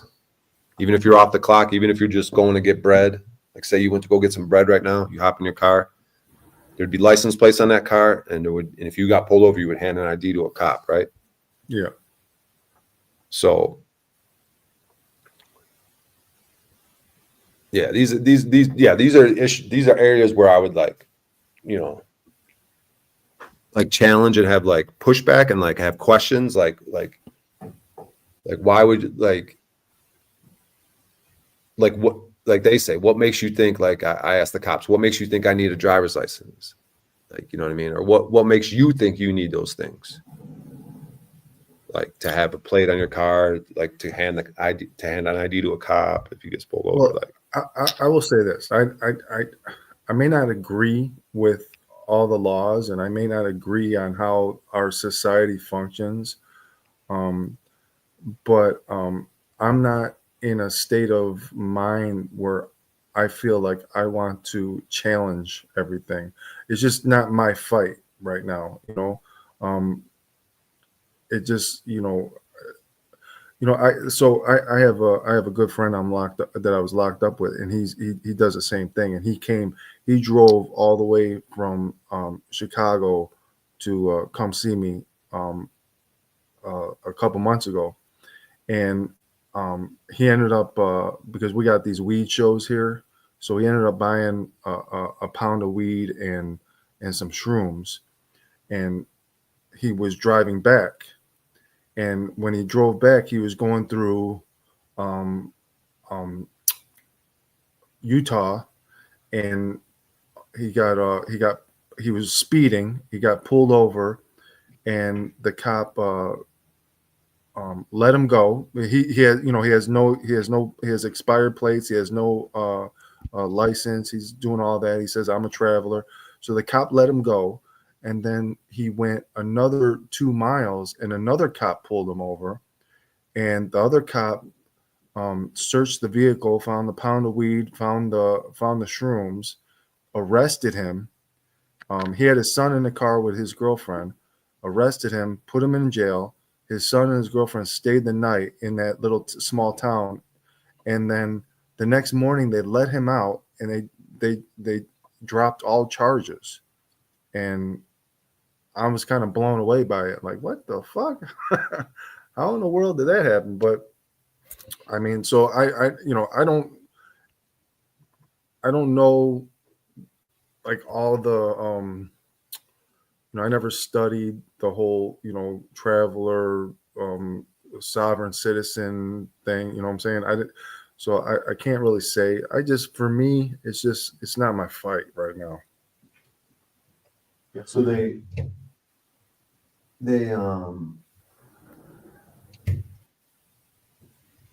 dropped all charges. See, that's the move. So now see that guy could sue. So you see now how that guy's he's that guy trying. I think he's going to sue. That's what he's talking about soon. Yeah. So that's perfect right there. When they drop all the charges, the wife, the child, the whole thing. Yeah, that dude sounds pretty cool. I would like to, if you could get that dude, put me in touch with him. If he wants to come on this broadcast, meet Paul and meet me, talk to me. I think he would love to come on this broadcast, honestly. Yeah, have that guy. I like that guy. I like what I'm hearing about this dude. Have that guy come on here and we talk about that type of shit, because that's what's up. He now see he could get paid for that. See, now I'm in the same position. Things like that have been happening to me. I just got to make sure. I got to see where the dismissals are, where the warrants are. I'm having a hard time looking that shit up, but yeah. So like you talk about a fight that you want to do right now, but like I get it. You did what, 25? You were locked up for what, 25 years? 24. 24 years. So you did 24 years, and I could see your apprehension with getting arrested for practicing these things that I'm talking about. But like you said, you already went to the suicidal tendency, so you're ready to die. So if you're ready to die then why not go out in a blaze of glory? I'm ready to die, but I'm not ready to commit suicide. Right, but like I don't know, man. I'm not here to like convince you. I guess all I could do is I would encourage you to adopt sort of what I and others are doing, because I've gotten a lot out of it. That's all I could testify, is that what I've gotten out of it. One of the things is I don't believe in the system. The system is corrupt, So if I was to take this path, I'm obviously fighting against a whole system that is corrupt, and it's just like, do I want that in my life, or do I want to just fucking smoke weed and fuck? Like, I don't like. Did you read the comment up there? This is a fight, non-fight. Can you read it out loud? This is a fight, non-fight. It is everyone's responsibility. Those who don't choose to stand on rights can't have them. Let me think on that. And as a convicted murderer, you're not supposed to have a gun? Yeah, obviously, yeah. So I don't know. That's another thing. I mean, I don't know. Like I don't know how. I don't like. I mean, that's what they say. I mean, I believe I should have the right to have a gun. I do that. I do believe that. So you're willing to go to jail for having a gun? No. Well, maybe No, I'm not. So I mean, like, I don't know. That's an interesting thing. I mean, if just because even though you're a convicted murderer, they say, oh, felons can't have guns and shit. Like, but it's like, what's the conviction in your heart? Like, who are you? Do you think you could have a weapon and use it only for protection? Put that shit on. Tell that nagging wife that Brian O'Shea's the power player. She there's a hierarchy here. You put that woman in a place on Christmas. You give her the gift of masculinity. Tell that woman this Brian O'Shea's hour. You shut up. And I don't care if it's Christmas. Go ahead, tell her. Call her right now. We talk to her. I'll talk to that woman. Well, she'll probably be wandering out here in a minute. What are you doing? You're going to get yourself in trouble. Leave the past alone. Don't be talking to Brian O'Shea and talking about our business. How dare you? Maybe, but I'm still the fucking alpha. So I don't know. She might hear the way I'm talking, and so my thing. I understand. Like, all right, it's everyone's responsibility to stand and fight, or else you can't have them. But my whole thing is like, I understand that concept, but it's like,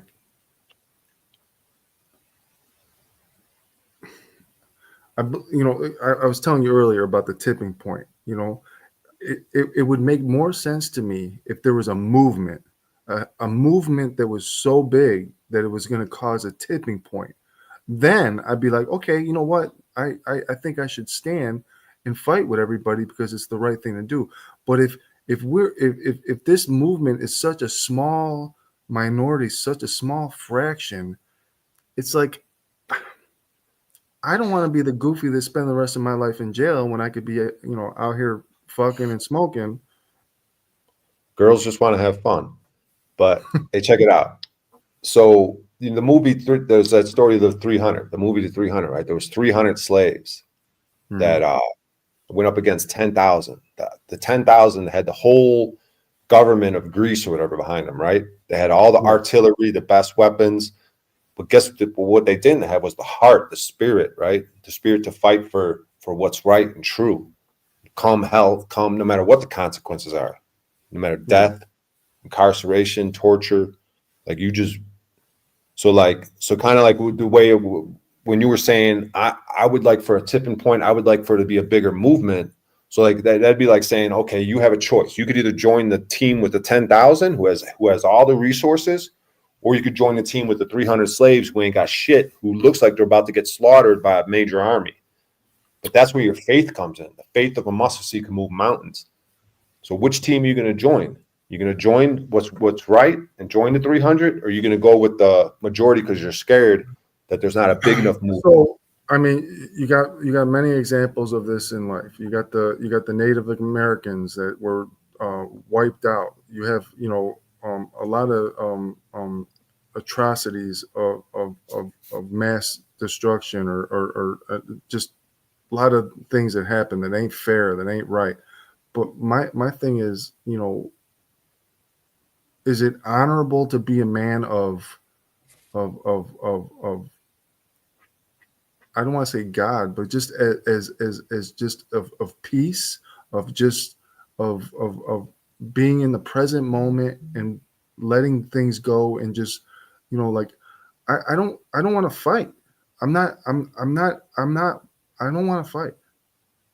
Yeah, neither do I and others that I'm involved in. I think they bring the fight to me, to us. Like all I'm doing is having an understanding, having self-realization, self-actualization, having wisdom of how this thing works, and like standing on my square, and that's it. Like they're the ones that come.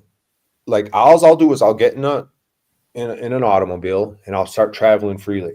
Next, you know, they start wanting to get involved. It's almost like they need to learn. It's like I'm the teacher now. It's like I'm just minding my business. I'm just being a man. What a man is. A man is a powerful thing. When he's not causing loss, injury, harm, he is the most powerful thing. Like under God, like he's a bad motherfucker, dude. And like that's all I do. I stand in my square. I'm doing my thing. Even if I got a gun on me and walking around, and they want to come snooping around asking questions about what I'm doing, how I'm traveling, where's my papers. They're the ones that they're up to something. They're looking for fights. They're looking for fights. I'm not. I'm just minding my business, just being a free man. But when they come, when they see freedom and they want to rattle the cage and they want to start a fight, my faith is so strong, my conviction is so strong that it's like, and like Paul says, my circle's so small. It's like me and God. That I'm impenetrable. They're bringing a fight. I can't lose. They're bringing a fight that they think. What do you mean you can't lose? Like spiritually you can't lose? Yeah, spiritually or physically, because physically you could lose. Physically, I could be murdered. I could be incarcerated. I could be mentally tortured. I could be physically tortured. Yeah, all that could happen, but there's a hierarchy, you know, like with the soul, spirit, body. Like the body is like the most, is on the lower rung of the hierarchy. Like the physical thing, physical pain, the physical body, the physical world. It's like it's lower than your spirit and your soul. Your soul and your spirit have hierarchy. Like they're. Is it not noble to be a man of total peace though? No, I am a man of total. That's my whole skis. My whole steez is that like I have peace of mind. Like this stuff is giving me peace of mind. I feel calm. I'm at peace. I'm at peace with the world. I want to be peaceful with the world, and I want to be able to travel free in peace. But then other entities are confused, and they want to interfere with that peace or get involved with it. They want to get involved with me. It's not going to work out well for them. That's my true conviction, is that's when I'm like solidified. I can't be hurt. Like, I guess I could be proven wrong at some point, but the cops haven't hurt me yet. I'm waiting to see when they can. Like by practicing this lifestyle, I've only leveled up and I haven't been hurt or diminished yet. I mean, I'm not saying, I guess there's a chance I could be wrong and I could be proven wrong, but like, that's where faith and there's like a mystery to it. Like you don't really know. That's where fear and courage comes in. Like, it's like you're afraid, but you sort of, you know what God's will is and you know what your gut's screaming at you to do. So you just do that and just let the chips fall where they may. And a lot of times I feel like it ends up working out in our favor, despite the fear, the apprehension, despite all the critics. You're going to get yourself in trouble while you're doing this. It ends up working out to where it's better for everyone and me. And then, you know, on top of that, you can start getting paid. So it's kind of like a job, like when we sue these motherfuckers. So call that dude up. Get him on here right now. Who's that kid? Text him. Tell him to hop on here with us for Christmas Day. That kid that got arrested. I don't think he'd do it today. But I don't care what you think. Text him. All right, let me text him. Tell that kid. Tell him Paul Unslaved's friend. I bet you he knows who Paul Enslaved is. Tell him I'm here with Paul Enslaved's buddy, Brian O'Shea. He might know who both of us are. Paul for sure, though. Paul's the superstar.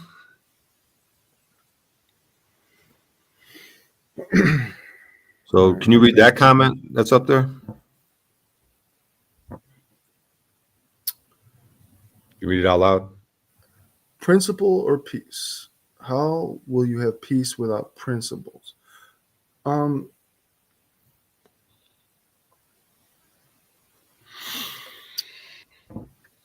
Is principle a perception though, right? I mean, like, so you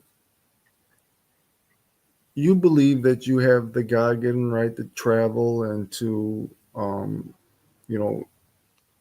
natural sovereignty or whatever. Me, on the other hand, my principle is just, the Tao, the flow of life, and not to go against shit. That's like my principle. Yeah, but the Tao is rooted in truth. So if the truth is you have the right to travel freely, and you're not exercising, you're not flowing with that truth, then you're kind of going against the Tao, in my opinion. Well, That's how. my truth is that I'm living in the constraints of a society, regardless if I agree with all the rules of society, because every country has different rules with different, they are what they are.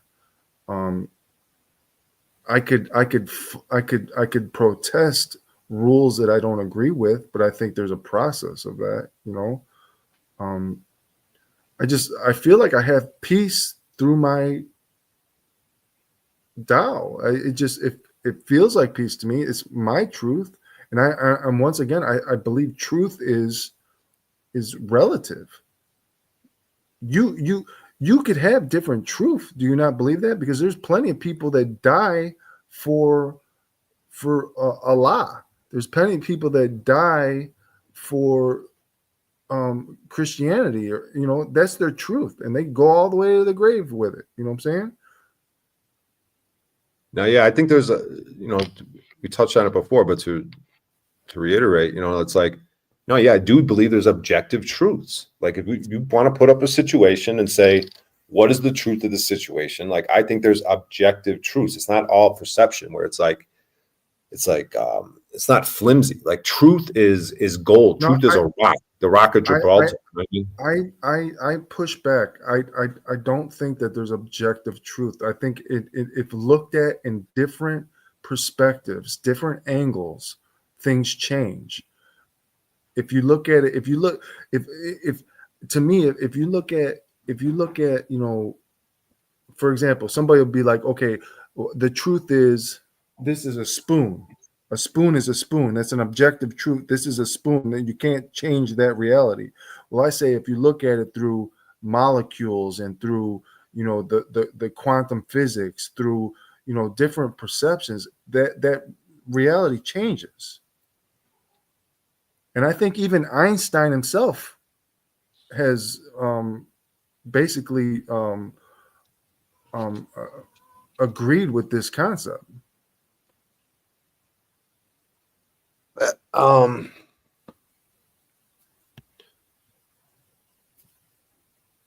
That things, yeah, I don't know. We're gonna have to agree to disagree, but like, I just don't think that the truth is that malleable, dude. There's the truth. There's truths, dude. Like,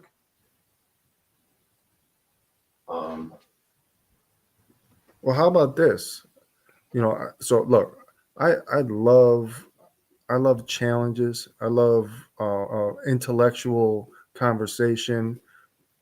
I challenge you to do a little homework, come up with your argument, and I'll do a little homework and come up with mine, and we'll compare notes. there's really no homework to be done. Like, we're here right now. We're doing it. Like, there's like homework on what? Like, I'm living this shit. I have the experience. I know I'm understanding what's up, how this shit works, power dynamics, all of it, dude. Like, and through my practicing. That kid got back to you? No, you didn't even look at the message yet. It's your nagging wife texting you? Yeah. What a nagger, dude. That's a nagger. She's a nagger with a hard R, bro. Is she black? No. She's not a nagger? No, she's not a nagger. Oh, man.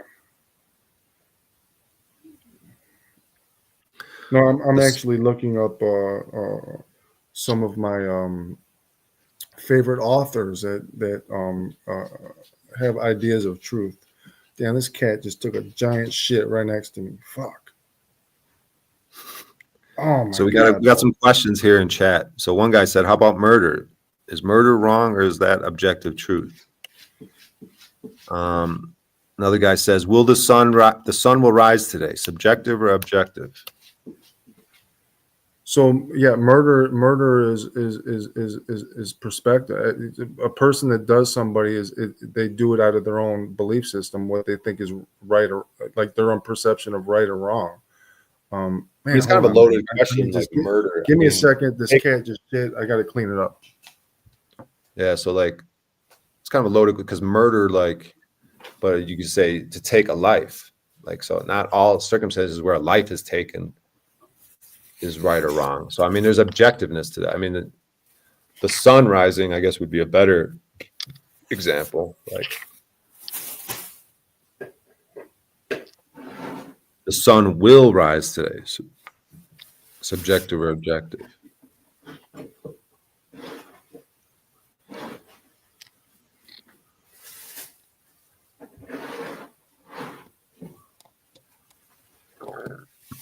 Murder has malice and intent. Yeah, I mean, so like, yeah, we would just have to take every situation. We'd have to be like, what was the situation of a life that was taken? Yeah, if you did it out of anger and it was just wrong, then it's just wrong. But I mean, he might still have an argument to where we lay out a scenario where an innocent person's walking down the street and some fucking crazy methed out person just murks him. Like, yeah, that's just wrong. I mean, I don't know, in God's plan, it might be right. And God's like, everything's kind of like right, no matter what happens in God's world. But like, objectively, as we look at this situation as a community, we say, yeah, that's wrong. So now we have to like, something has to be done. Like, someone just committed a wrong, and the wrong was murder. Like one of the highest wrongs to take a man's life. That's like an ultimate trespass.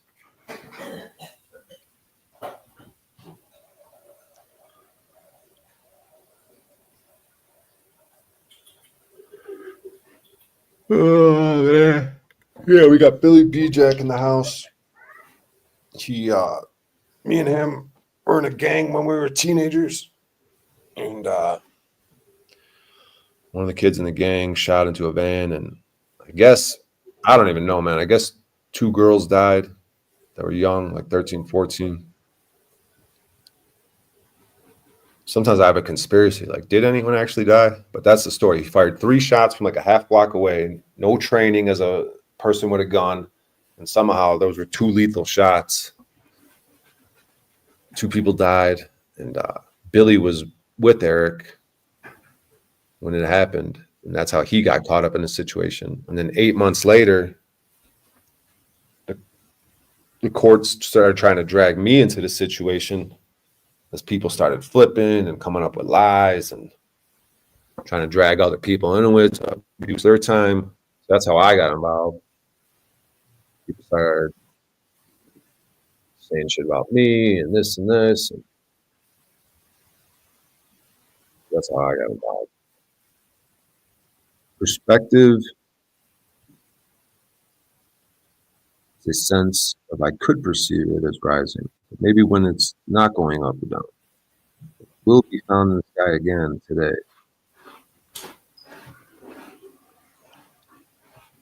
Yeah. So we're just giving Billy some pushback. Because he wants to have the mentality that girls just want to have fun. We just want to fight. We just want to smoke weed and fuck. And it's like, I don't know, man. I don't think that's not how I want to go out. I don't want to just have fun. I want to stand on some shit, create a legacy. Yeah, I'm not about that shit. You ain't about shit. I ain't about that shit. I'm just trying to smoke weed and fuck, bro. Yeah, you're the same guy who told them lies. It's all about you. You don't give a fuck about the truth, objective truth. You just want to be selfish. Whatever's good for Billy is good for Billy. Fuck. It's about being one and being a man of peace, a man of love, and not fighting. I'm not Love, brother. You might like my friend Jack Talcott, dude. You might have to hop on Jack Talcott's panel, dude. You and him you might have to become his co-host. It's all about love, brother. You ever give yourself massages? Give myself Self-massage? massages, like Yeah. masturbation. Nah, like massage your muscles. I get massages. No, did you ever give them to yourself? You ever like massage yourself? Because Jack Talcott likes to massage himself. I'm just trying to see how similar you are to Jack Talcott. He's all about self-massage. Like he'll massage his thighs. You ever massage your thighs?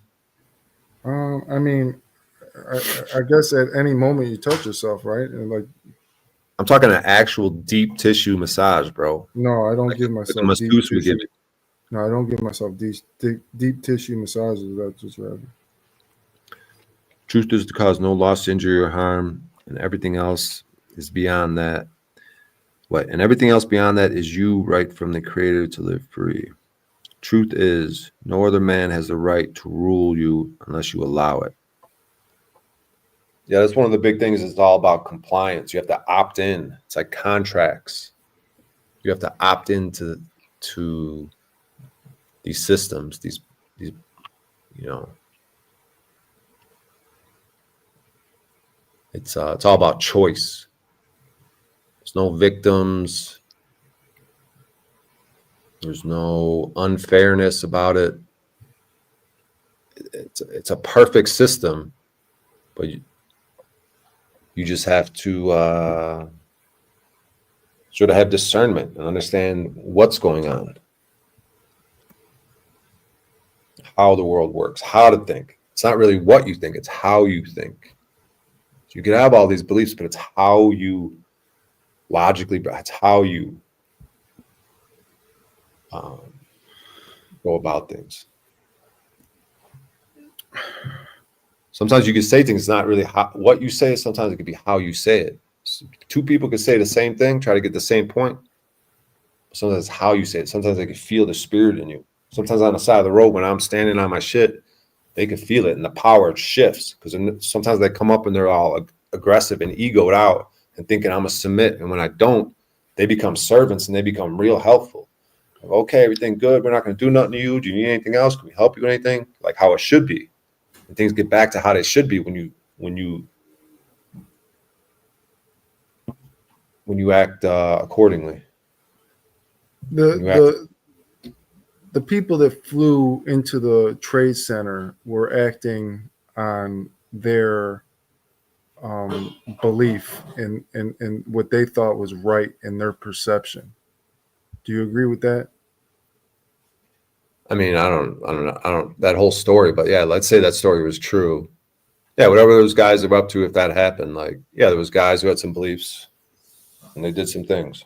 And they were in that belief system that felt like they had to stand on their core beliefs to, you know, and die for their cause and yeah, but once again, there's objective truths in that. Like to take a plane full of innocent people and crash it on purpose to make a point for your political beliefs, like I would say that's wrong.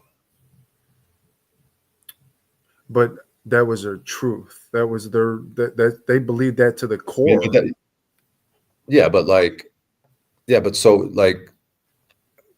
as strong like as you believe for how I would look at it, and people like that I'd be in community with, like if some people wanted to come in our community and say, hey, we think it's cool to like we're going to take some of your people out, and we would combat that. You know what I mean? Like the people that when they pulled out them box cutters and everyone just sort of sat there in the plane and they didn't rush them or whatever, like. Yeah, you just have a different perception, a different belief in the order of things. Yeah, but there's beliefs that's your right. There's truth and there's false. Like there's subjective, objective. There's belief and there's knowing. Like a lot of people can have beliefs, but then there's knowing. Even Hitler thought what he was doing was right. He thought what he was doing was right by his people. That was his truth. What was wrong with what he did? What was wrong? It's just perception. No, it's not. I mean, to put a bunch of people in a bunch of innocent people in a room and gas them to death. It's just wrong. Like I don't give a fuck what he says. So It's let wrong, me dude. ask you then. So any type of violence or is wrong, right? Is that your perception? No, In I'm not any- saying that. I'm saying the So whatever your justification is for any violence, that's your perception. That's your right. That's your belief. I mean, let's take a case. But we need case by case scenarios. What's the scenario of violence that's going on? It's exactly case by case scenario, perception. It's all perception.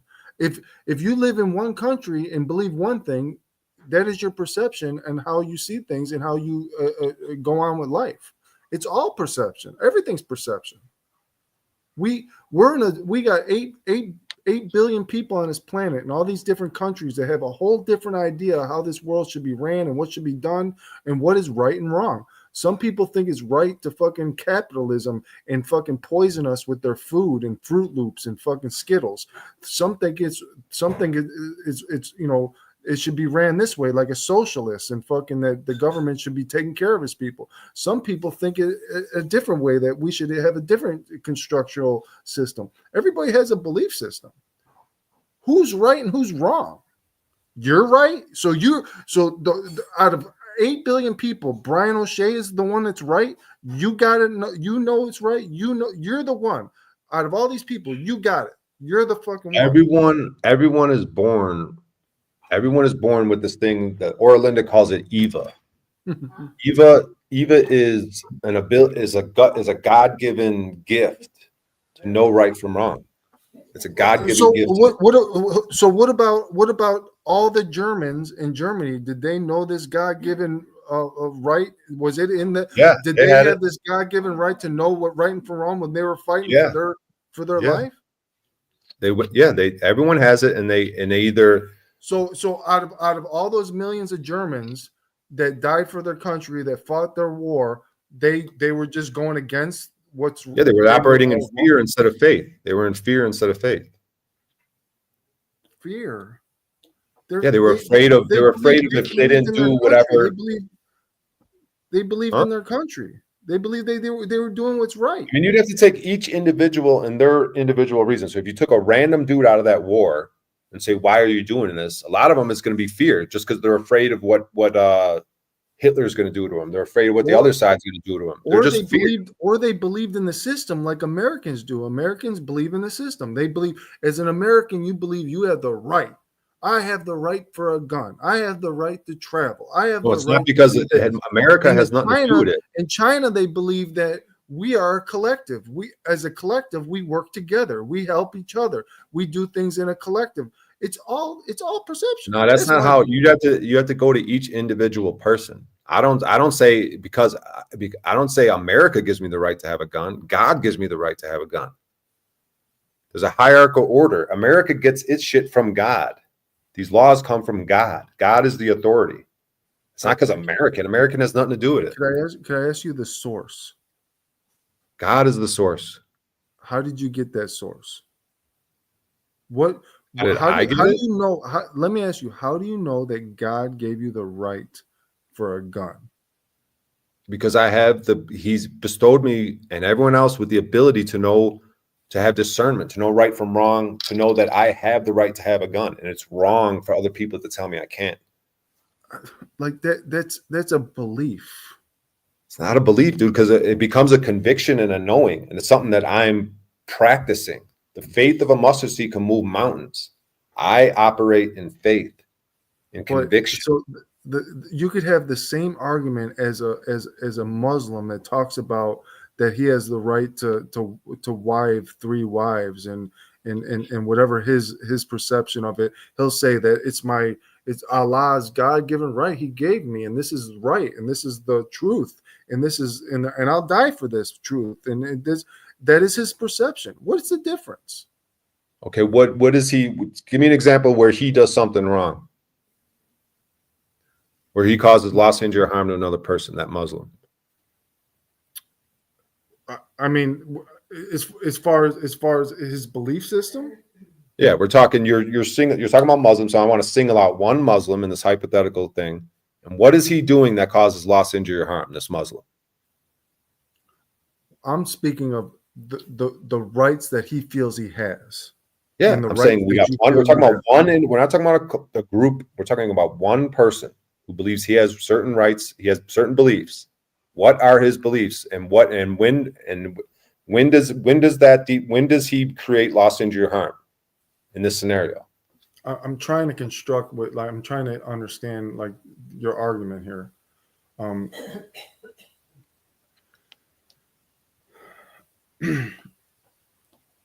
My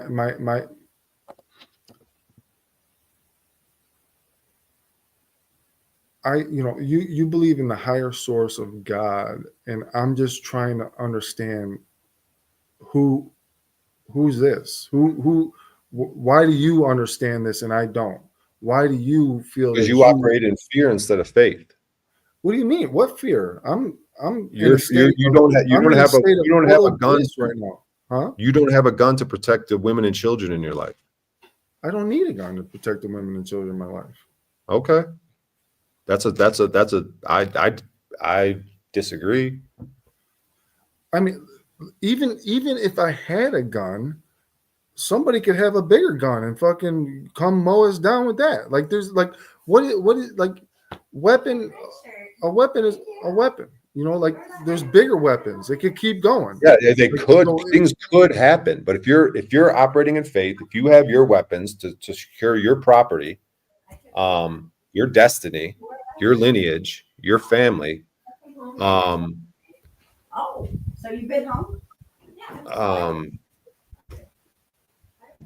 if you have that and someone and say like the government or other forces came and they wanted to get violent with you, you might not even have to pull out the gun. You could make the decision at that time. You could go willingly and say, okay, I surrender.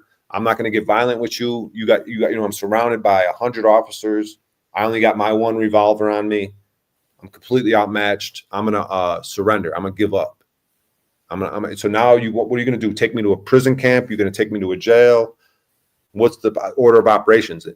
So at that point, you're still never losing. You're still always going to be in power.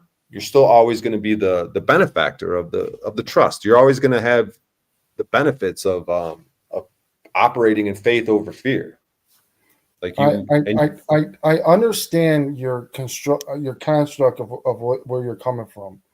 I just humbly disagree. I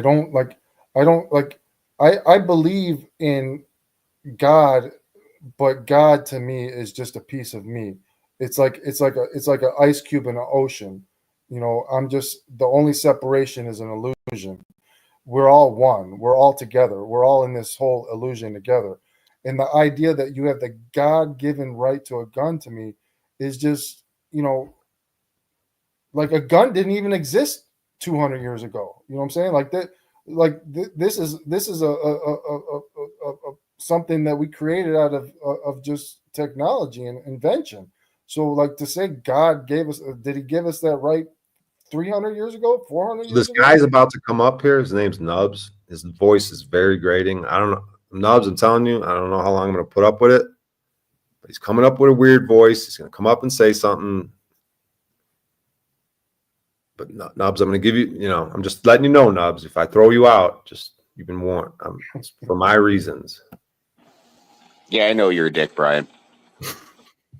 Yeah, I'm a dick. It's okay. You have something to say, and I'll say it. I think God did give us the inspiration as a society for guns. Where else does inspiration come from? Where do ideas come from? They come from our mind, which came from the creator. Collective consciousness, I would call it.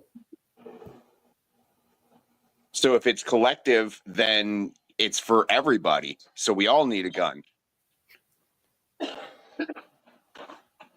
Well, I will say that guns are here. They're part of reality, and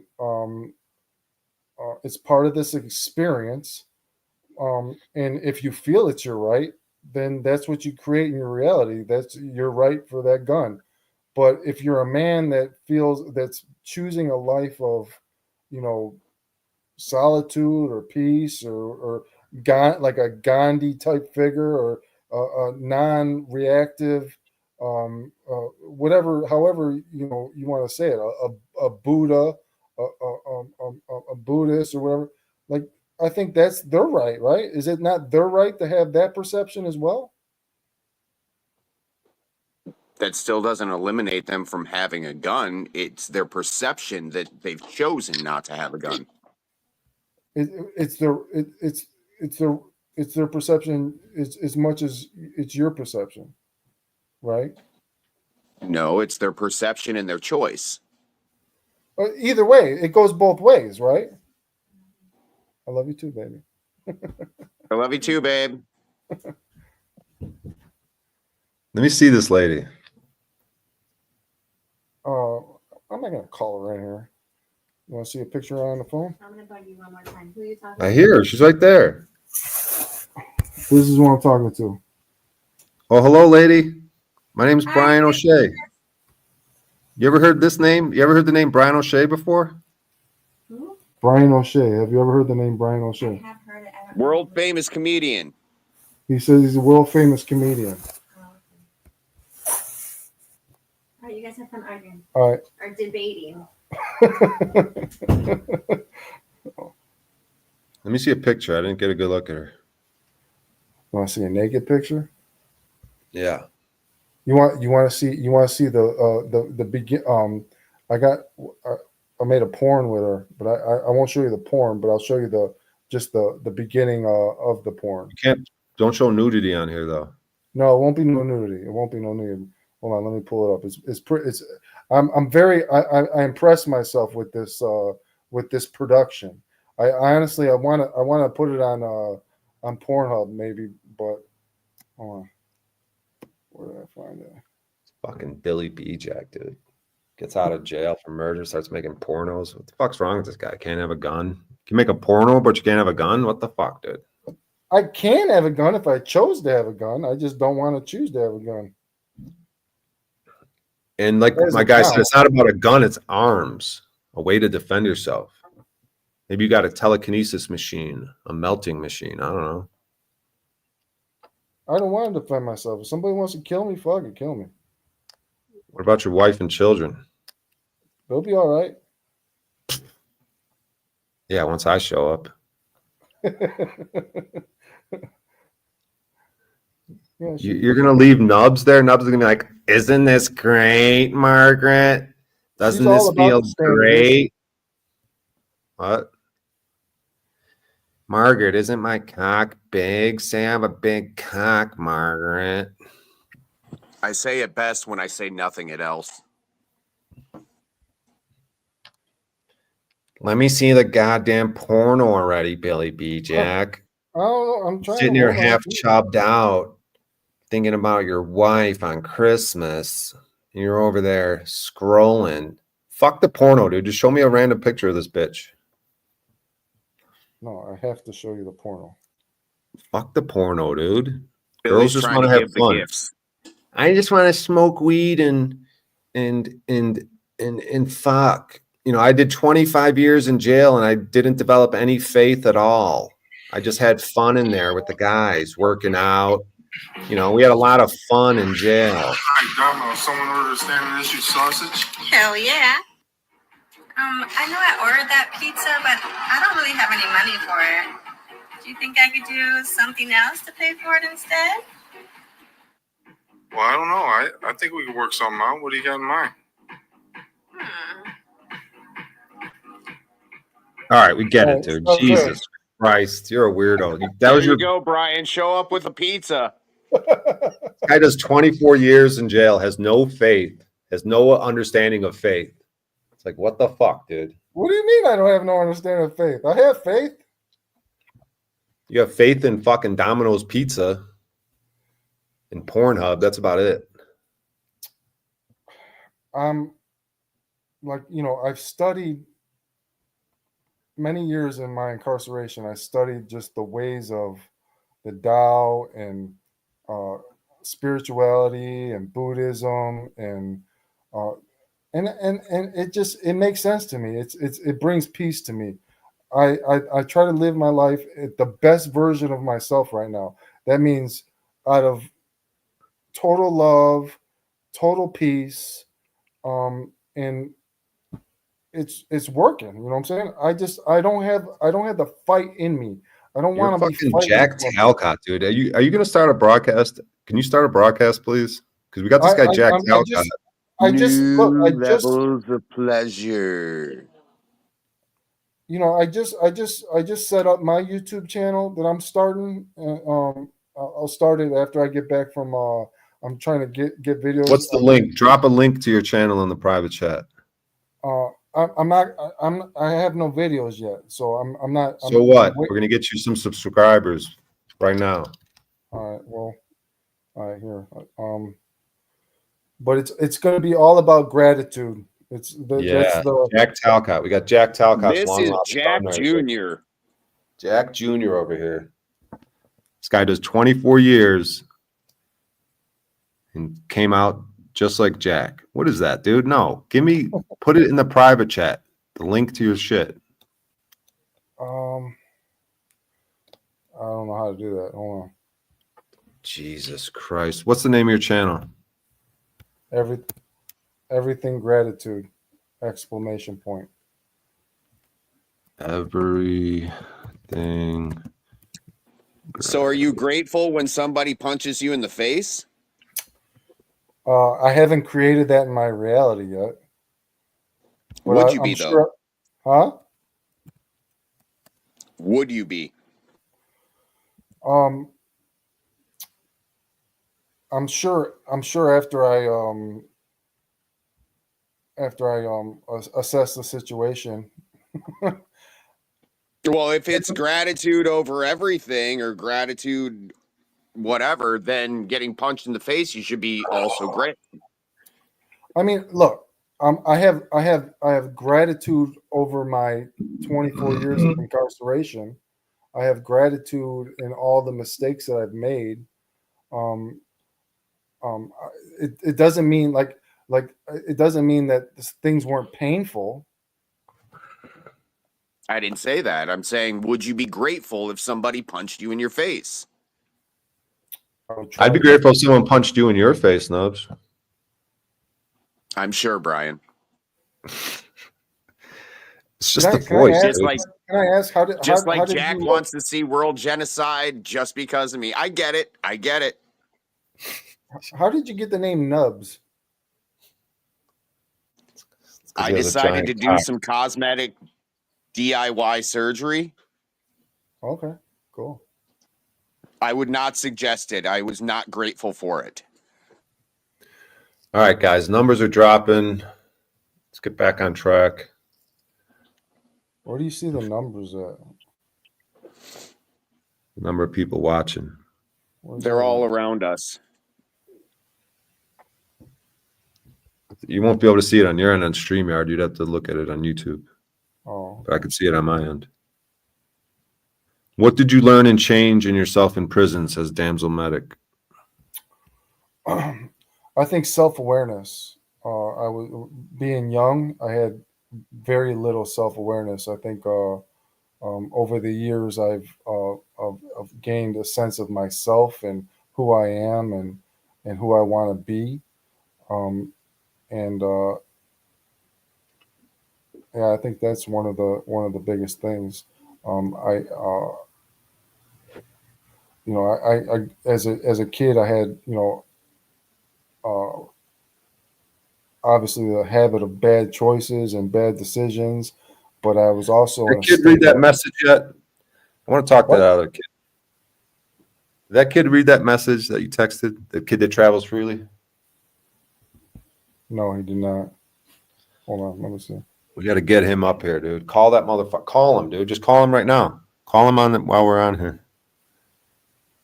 Just call him.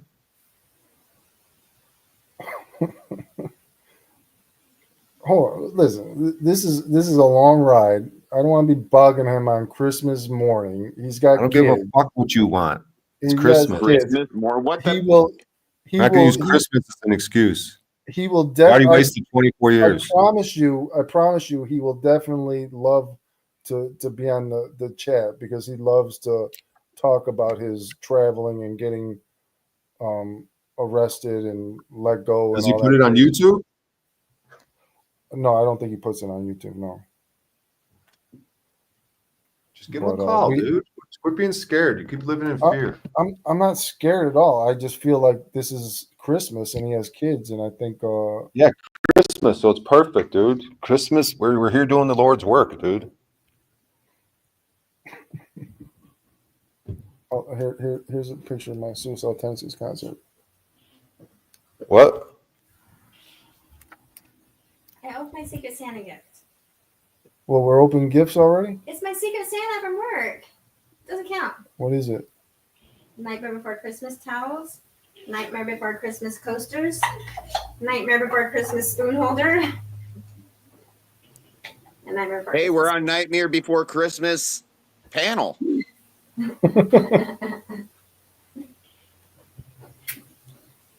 Okay. Love you. Give me like 15 more minutes, please. The fam is on my ass. Brian, you missed your opportunity to tell her you had a big sausage pizza. She's looking for standard issue. Are you guys gonna convey tomorrow? What? Are you guys going live tomorrow? Probably. I will try to get Dave involved in your shenanigans. Call him right now. If I he's not going to pick up, then if he doesn't pick up, if he's busy with something with Christmas, then he won't answer. Everyone could put their phone on silent. He's not going to be like, it's not like he's going to pick up and be like, oh my God, you called me on Christmas. I text the man. He didn't even look at it. He didn't even look at it yet. So what? Call him. He did look at it. It was double check marked. No, it's not. It's not. Are you busy right now? I see 2 check marks. That means you sent it. It turns solid when it is red. All right, hit the call button. No. If he's busy, he won't pick up. We don't have time because we're gonna go open. You don't have time. Me and that guy have all the time in the world. You do. You absolutely do. What's his name? I'm gonna Google him. His name is Dave Castillo. Sounds familiar. David. That does sound really familiar. David Castillo, right to travel. David Castillo. Nothing. American. Why don't you? How about I send you his Facebook and you message him? Yeah, his Facebook thing. I'm gonna look that up right now. Let's see. Yeah, send me his Facebook thing. David. Where's he from? Bloomington. Bloomington what? Bloomington Normal, Illinois. All right, are you sending me a link for the Facebook? Yeah, I just sent it to you. Oh shit! I just sent it to him. My fault. I'm fucking stupid. Hold on.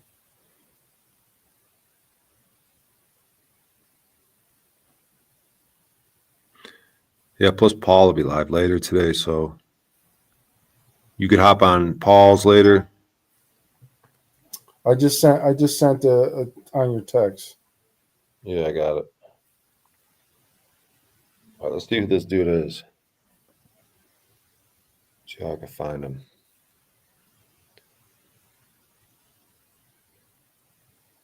Oh, he's the digital creator guy. Let me see something. You can't put that in the private chat, dude. It's easier for me to. because I'm working on my laptop right now. What do you mean? And on the how will I do that? StreamYard. So on your At the laptop, bottom, you're going it to says see chat. it says private chat. So on the right, it says comments up top, and then on the bottom, it says private chat. Yeah, I'm wondering how I get the link there. Oh, don't worry. I'll just email myself right now. You're all good. We don't need to be working on these technical things. I'm still learning the technology shit, man. Right. I get it. The fuck, dude. All right.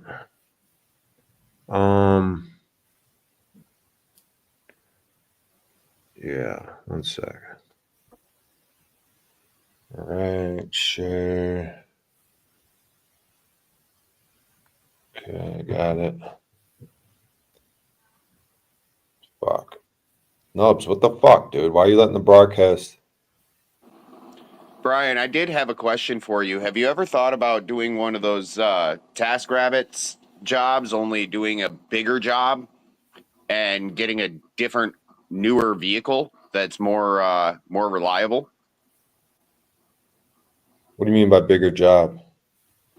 Like, for instance, maybe tiling a bathroom or something like that, where it's actually worth a couple of grand worth of time, effort, and attention, and trade them for a vehicle. Yeah, I don't know. I mean, you could make a contact through TaskRabbit, but TaskRabbit doesn't really encourage those type of activities. You'd have to do it off of TaskRabbit.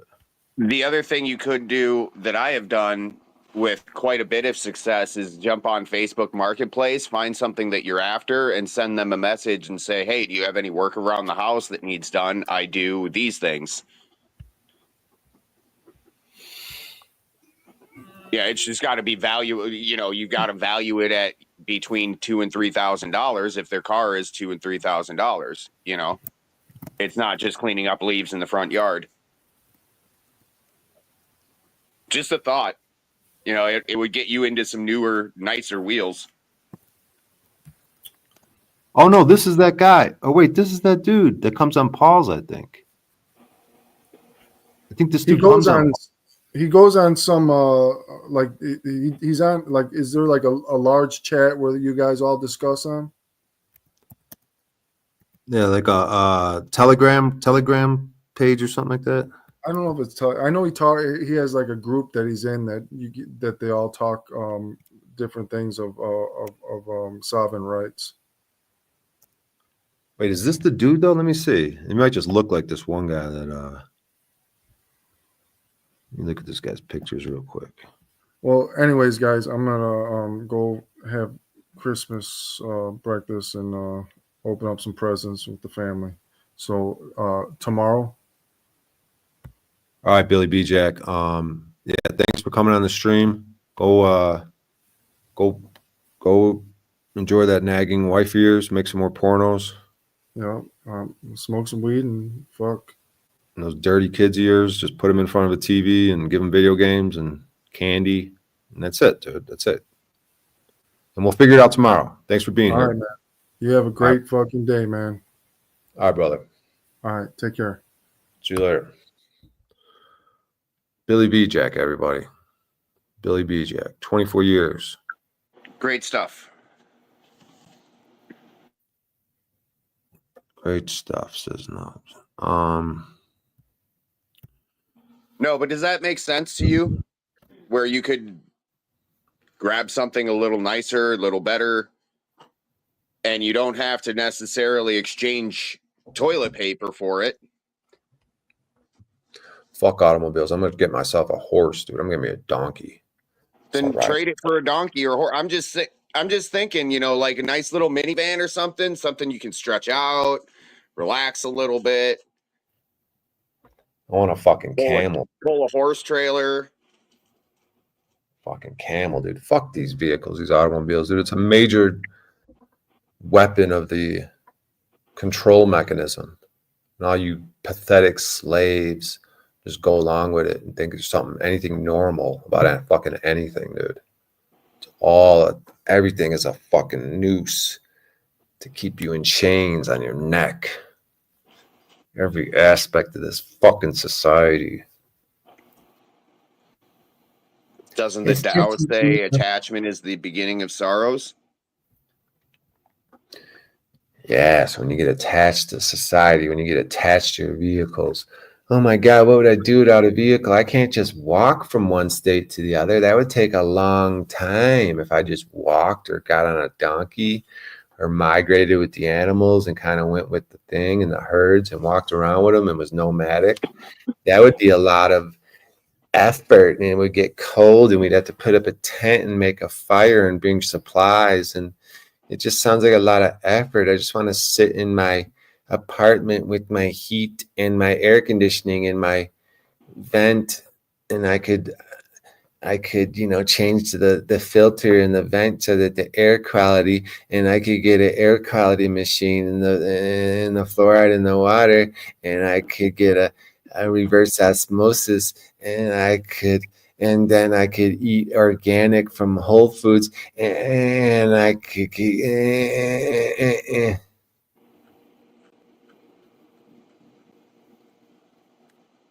Great stuff. I wish I could see you face to face, Nobs. Would you commit genocide? I would commit rape. I'm sure. You'd have to catch me. You're kind of portly from yesterday's broadcast, remember? I'd shoot you in the ass with a crossbow. I'd shoot you right in the butt cheek with a crossbow. Do you have a crossbow? Don't worry about it. Maybe I do, maybe I don't. Crossbow. Good, I'll take your crossbow and shoot you in the butt cheek with it. You'd assume I wouldn't shoot you first. Well, why are you trying to shoot me in the butt cheek, Brian? That's well, disturbing. Because you're trying to get away from me. No means no, Brian. It's all perception.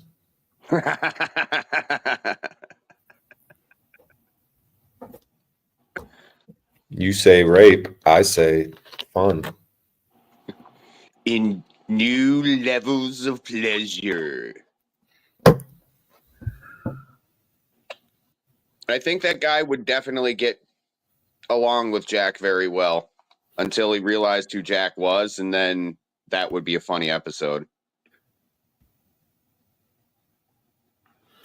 Yeah, that guy, I can't wait to introduce him to Jack. And then he's going to turn on Paul. That dude's going to have a conversation with Paul. Paul's going to hold him accountable. He's going to get all butthurt. And then he's going to learn about Talcott. And then him and Talcott are going to be like best friends. Yep. Just spread love, brothers and sisters. Just spread love. Who the fuck's that woman coughing in the background? See, Nub's fucked up. He's like, damn it. I told you to shut the fuck up. He's slapping her around right now. It's your mother, Brian. It's your mother. Why do you have my 85-year-old mother at your house? She came for Christmas. We're opening gifts. Why? She said, my son just drives around my car and doesn't bring me any Christmas presents. Nubs, you're my new son. Despite your annoying ass voice. Her annoying voice? No, that's what she's saying to me. Trying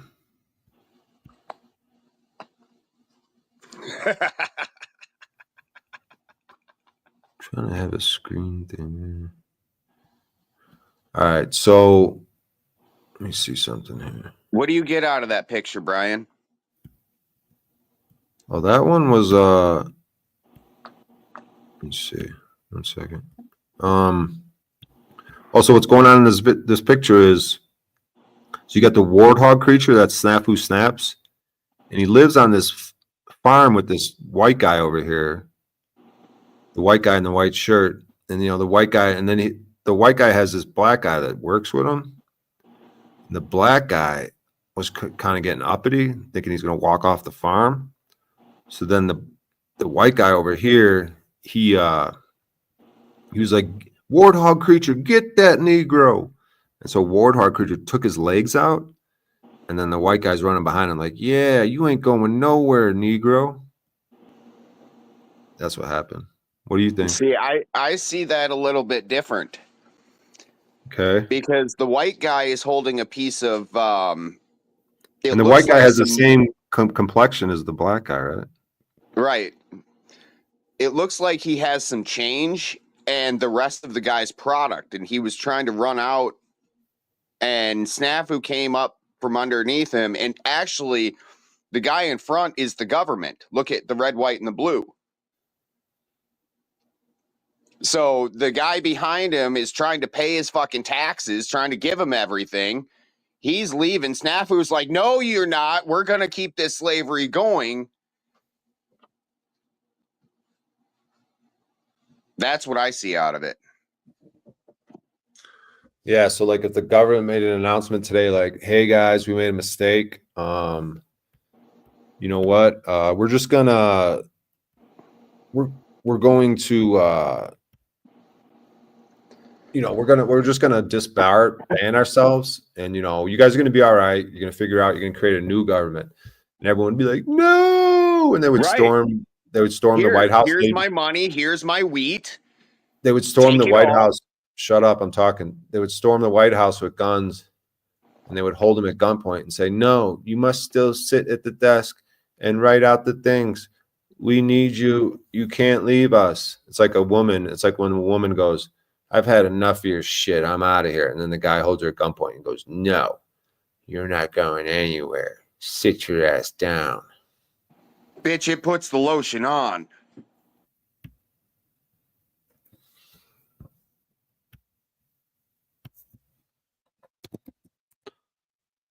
Hey, Nubs, can you call your mom on the broadcast real quick? I don't know if we can call the dead. Nubs. Is there anybody in the audience that can perform a seance? Do you have a relative that you could call on the broadcast right now? A relative that I could call on the broadcast? No, actually I don't. Hey, there's an ambulance across the street.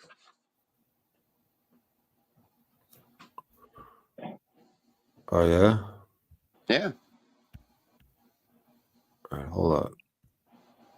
1 second.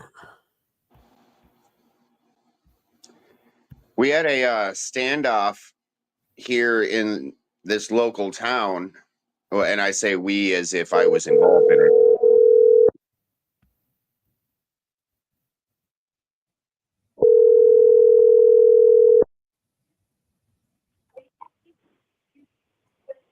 Hello. Is this Sheila? Yes. Hi, this is Derek. Yes. So I'd like to talk to you about your extended car warranty.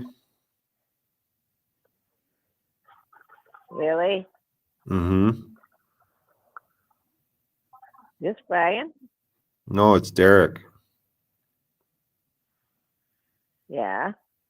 Yeah. So you want to buy the warranty or no? No. Oh, well, it is Christmas. Merry Christmas.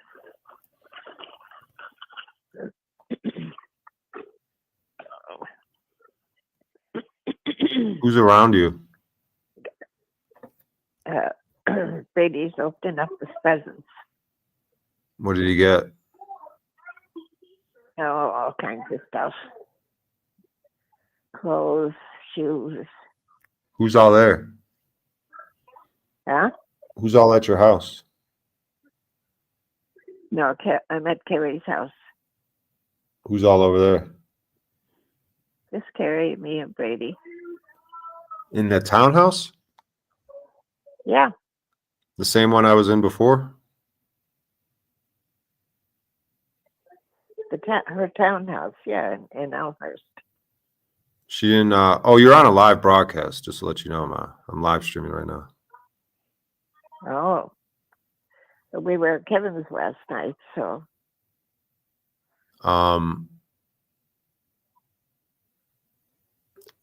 People aren't renting that place out. She just has it to herself now.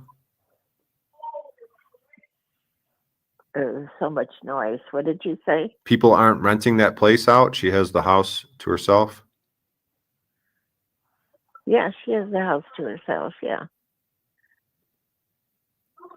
The other people moved out that was renting.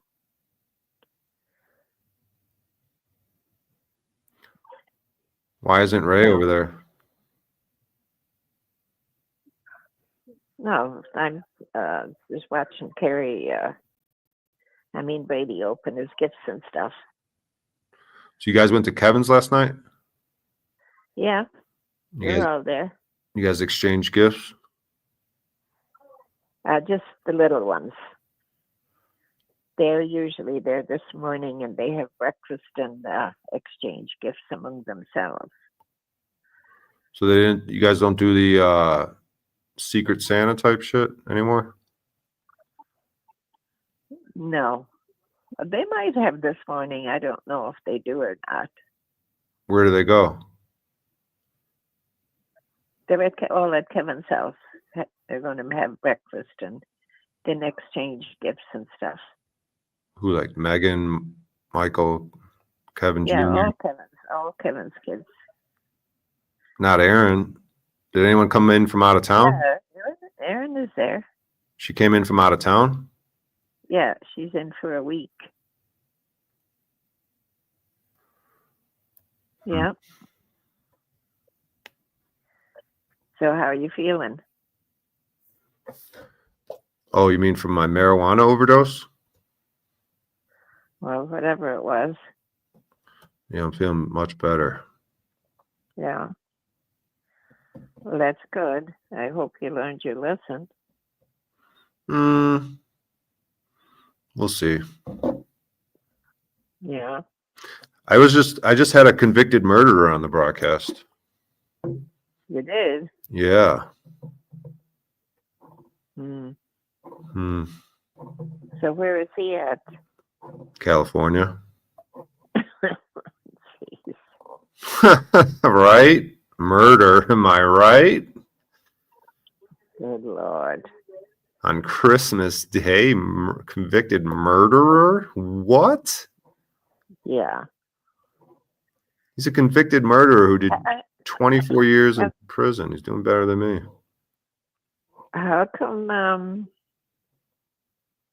you didn't answer my calls? I've been calling. Yeah, well, shit happens. Get over it. Yeah. Yeah. It sure does. Yeah. What are you offering? Listen, can I call you back later? Because I got to open a couple of gifts with Brady. No, thank you. No call? Whatever. All right. I'll talk to you later, Ma. I'll tell Merry Christmas. I love you. All right. Merry Christmas. I love you. All right. Okay. All right. Okay. All right, bye. Bye. Bye.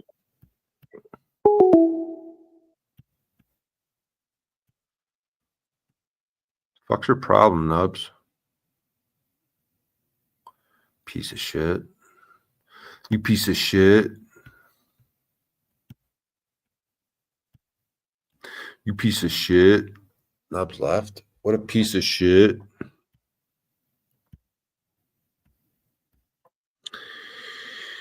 We've been live for almost 3 hours, you sons of bitches. You son of a bitch. All right, what the fuck is going on with the YouTubers? Should we do some black paneling? I mean, what do you guys want to get into? Should we watch some murder fucking interrogations? Husband thinks he got away with murder. He didn't. He didn't. Oh, boy. Oh, fucking boy.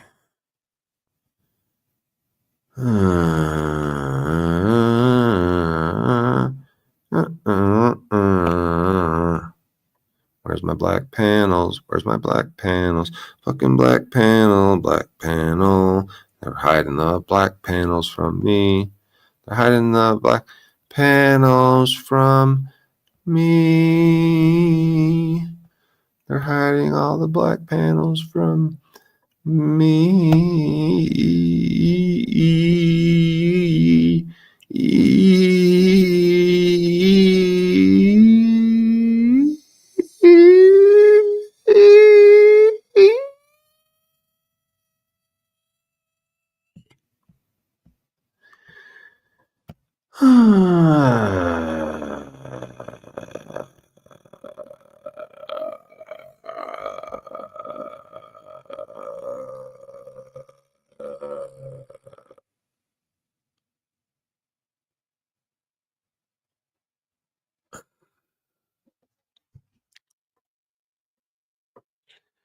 Yeah. 1, 2 to the 3 and 4. When I get the beat I have in store, leg coming like a rug. But da da da da da da da da. 1 to the 2 to the 3 and 4. When I drop the beat I have in store, leg something like a rug.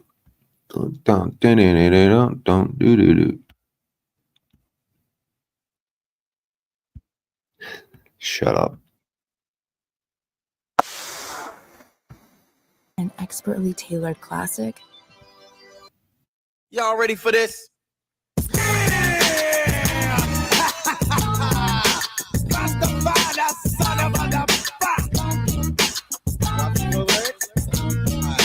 One, and then comes the 2 to the 3 and 4. Then I drop the beat I have in store. Lay the lyrics on the top like a rug, make it sound smooth and later make a dub. Enunciate well, so that you can tell I am not illiterate, no, not even a little bit. Nothing like an idiot. Get it? You want the record? Ooh, I'm with it. Let the rhythm take you, shake it cause it makes you. As I turn the knob to the door, you escape through. Going like a knot, don't be a pup. And I let it play cause dress ain't funky enough. Rasta.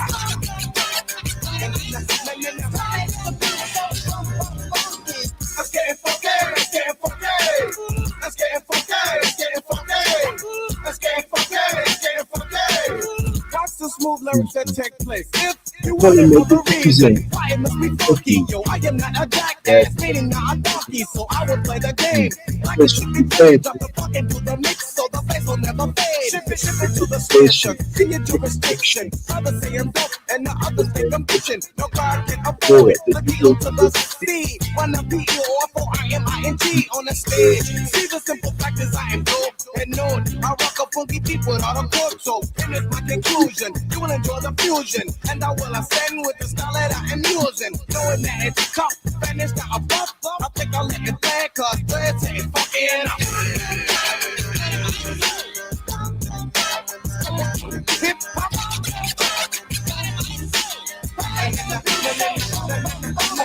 Let's get it funky, let's get it funky. Let's get it funky, let's get it funky. Let's get it funky, let's get it funky. Dread make the funky hip hop music, so check it. Listen to the kick, popping with a click, and with no rehearsals, and popping funky verses. Stupid with the bitch with the thing that you are relying on. You love it when it battles with the fuck that I am buying on suckers. Never come close cause of knowing. There's no stuff in the dock when I am going, but in the event, someone would try to juice this, stop him in his tracks. Show him that I am ruthless. I don't give a damn. Don't think that I am joking, cause I don't think he is funny when you're messing with my money. It's quick, tell me this. You'll try, you gotta stop him, but with no frills. So I just drop him, continue with the rhyme, and make sure I get mine with no static, cause it's so the SMG to get my 9. But lessons have been learned, now I get it on the front and let it play. When the people say, Trey, oh, you're funky enough. Rasta.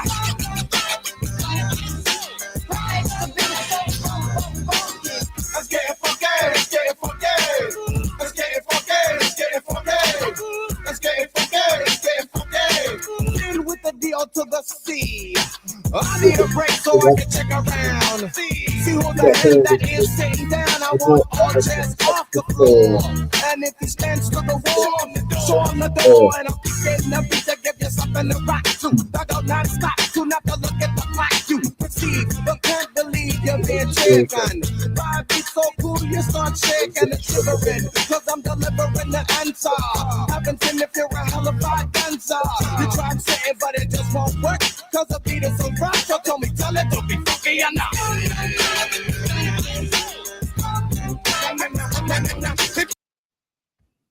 The most affordable 12-month GLP-1 program with the same active ingredient as Ozempic and Wegovy for one payment up.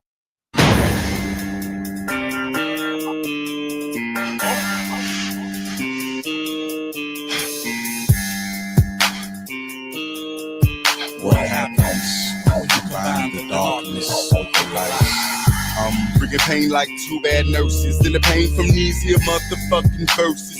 Ridiculous thirsts involving hearses. To the dirt shit first, fixing is in autos to work with. Slugs to the shirt shit, chest a squirt shit. I'm making it with an expert kid. From birth to the earth split. It'll hurt, bitch. Show you how worse it than worse get in its zone. See the bang when the pain repairs in the clothes and the curtains, bitch. When adrenaline.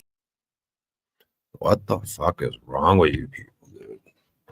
Just lost half the audience playing rap music. Why do they run when I put those songs on, dude? Those songs are fucking awesome, dude. What is your fucking problem, you fucking pussies? Listen to the click. Drop in with the shit. Dropping funky verses. Fucking 8:20 a.m., dude. Fucking tired, man. I got up at like 2 a.m. I was like, I want to get up for Brahma Muharta.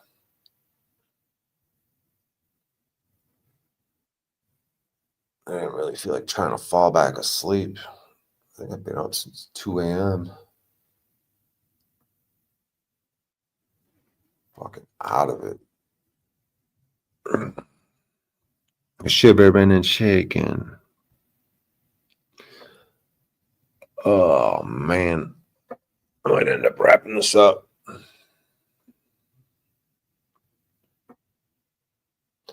The pain from these here motherfucking verses and the verses. Let's see what tabs I got going on. Let me skim through my tabs before I get out of here. Is there anything I want to... anything I want to...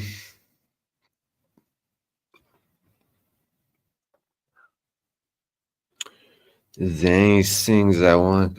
Ones it says Suzu. Oh, I wanted to show you guys this. Trump, I think it might have been Tennessee. Trump went to like talk about the tornado that happened, and he was like, an amazing story. This boy, he got thrown. There was like a 9-year-old that got thrown like a football field. He just got thrown down the street. Got Hail Mary. Yeah, he got Doug Flutie launched him. Tornado Flutie tossed the pigskin, dude. And while he was like talking about how incredible the story was, and he's like, now he's back with his family. The guy was like, no, his family died. And he was like, still an incredible story. And he said, I just flew in the air. And he was walking down the street 2 blocks away from his home. And how did his parents do? We're not sure exactly how they turned out. They were found deceased. They were deceased. The only surviving member of the household lost his sibling as well. So it took him, and he said, I was carried by the air. Did you ever see that? There was a tornado. Trump's his parents are dead. He doesn't even. His parents died. He doesn't even acknowledge it. Oh yeah, whatever. Yeah, but him in that tornado. Yeah, that was wild. You know? Yeah, his parents died. It's unfortunate. We've been live for 3 hours, motherfuckers. I need a break so I could come around. It's Christmas. It's Christmas. I got a bag of food. Let me show you guys the type of shit that I buy at the grocery store. I should probably do one of those fasts. I think I was up to 5 days and some motherfucker had to hand me some soup in the middle of the night. Broke my fast. I get these pita chips. pita thins, garlic and herb. And then you take that,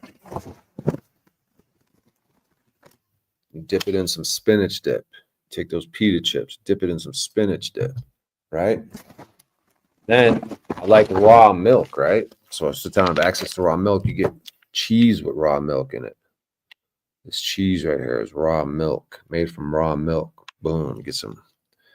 The vegetarian lifestyle, I got to get my cheese and eggs on, you know what I mean? Because then you get yourself some fire roasted. Don't do the cashews that are roasted in oil. You want dry roasted. So this is fire roasted, which I'm sure is probably dry roasted. So you get your dry roasted cashews. Got your organic hummus, roasted red pepper. That with green beans. So I got a bag of green beans. And then I got eggs. Got a bag of eggs, hard-boiled eggs. So you could dip all that in the hummus. And then I bought a lemon and a lime. Because I heard lemon and limes has like calcium, has potassium. I think it has magnesium. I wanted to put a little lemon and lime in some water. I heard it's pretty healthy. So that's that. That's the type of stuff I buy when, you know, you're not cooking. If I was cooking, I might get some potatoes. I might get some lentils. I mean, if I'm cooking, shit, get some pasta. That's pasta sauce, some tomatoes. If you're cooking, yeah, the lentils, rice. So what are the three? It was like quinoa, lentils, rice. What's that? Quinoa, lentils, rice, shit like that. Yeah, when you're cooking, get some onions, garlic, you know, whatever.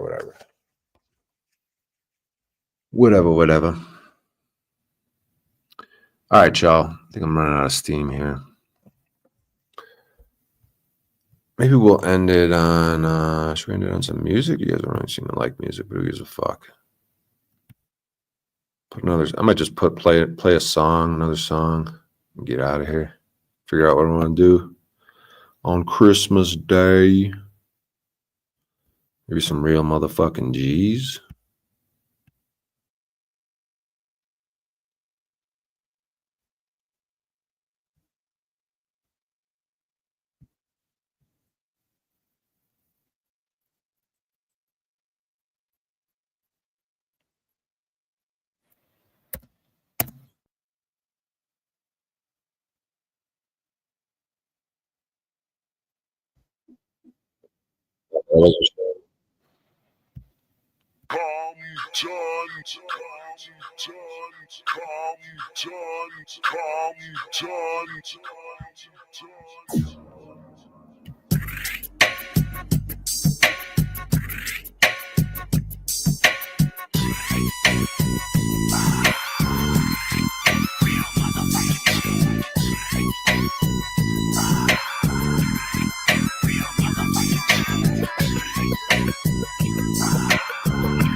Hey yo, doctor, here's another proper track, and it's fat. Watch the sniper, time to pay the piper, and let that real shit provoke. See, you don't wanna be low, then you'll get smoked. And I hope that your fans understand when you talk about spraying me. The same records that you're making is paying me. Motherfuck Dre, motherfuck Snoop, motherfuck Death Row. Yo, and here comes my left blow, cause I'm the EAZYE, and this is the season to let the real motherfucking G's in. You're like a kid, you found a puppy, now you're dapper. But tell me where the fuck you found the anorexic rapper. Talking about who you gon' squabble with and who you shoot. You're only 60 pounds when you're wearing boots. Damn, E, they tried to fade you on trade day. But trade day only meant Easy's payday. All of a sudden, Dr. Dre is the G thing. But on his own album covers, he was a she thing. So nigga, please don't step to these motherfucking real G's. Every day it's a new rapper, claiming to be dapper than the Tracer, sober than a bitch, but portray the role of gangster. Ain't broke a law in your life, yet every time you rap, you yap about the guns and knife. Just take a good look at the nigga and you'll capture the fact that the master is simply just an actor who mastered the bang and the slang and the mental of South Central. Never ever once have you ran with the turf. But yet in every verse claim you used to do the dirt. But tell me who's a witness to your fucking work. See, you never had no business. So say the drama jerk. Niggas straight kill me, knowing that they pranksters. This is going out to your studio gangsters. See, I did dirt, put in work, and many niggas can vouch that. So since I got straight, I got the right to rap about that. But niggas like you, I kinda hate you, cause I'm just tired suburban niggas talking about they come from projects. Knowing you ain't seen no points on the streets, G. Think you started trying to bang around the top of the Peach Street. Wearing khakis in my while your rhyme little bag trying to sag, but you're flooding at the same time. And your set don't accept you. Scared to kick it with your homies, cause you know they don't respect you. So nigga, please check nuts before you step to these motherfucking real. Well, it's the knockout definition, original baby gangster. Approach me like you hard motherfucker. I'm a banker, shake ya with my fucking shank if I have to. Dr. Dre is Snoop Doggy Dogg, fucking actors, pranksters, studio gangsters, busters. But this time you're dealing with some real motherfuckers. Jeez, nigga, please don't try to step, cause if you do, then the big captors all that would be left. See, young niggas like me, I'll break you off something. I'm in my city, but Dre, you ain't for Compton. Niggas like y'all is what I call wannabes, and ain't shit compared to real motherfucking G's. I never met an OG who never did shit wrong. You tried to diss the Easy E, so now nigga it's on you and your doggy dog. Think that y'all hogging shit. Both of you bitches to come and suck my doggy dick. Beating like a bitch don't make your shit, but then again some niggas think it makes a man. Damn, it's a trip how a nigga can switch so quick from wearing lipstick to smoking on chronic at picnics. And now you think you're bigger, but to me you ain't nothing but a bitch ass nigga that ain't worth the food stamp. And at death row, I hear you getting treated like boot camp. Gotta follow your sergeant's directions or get your ass popped with this Smith and Wesson. Learn a lesson from the E's. Stay in your place and don't step to real motherfucking G's. You should have known by now. You should have known by now. You should have known by now.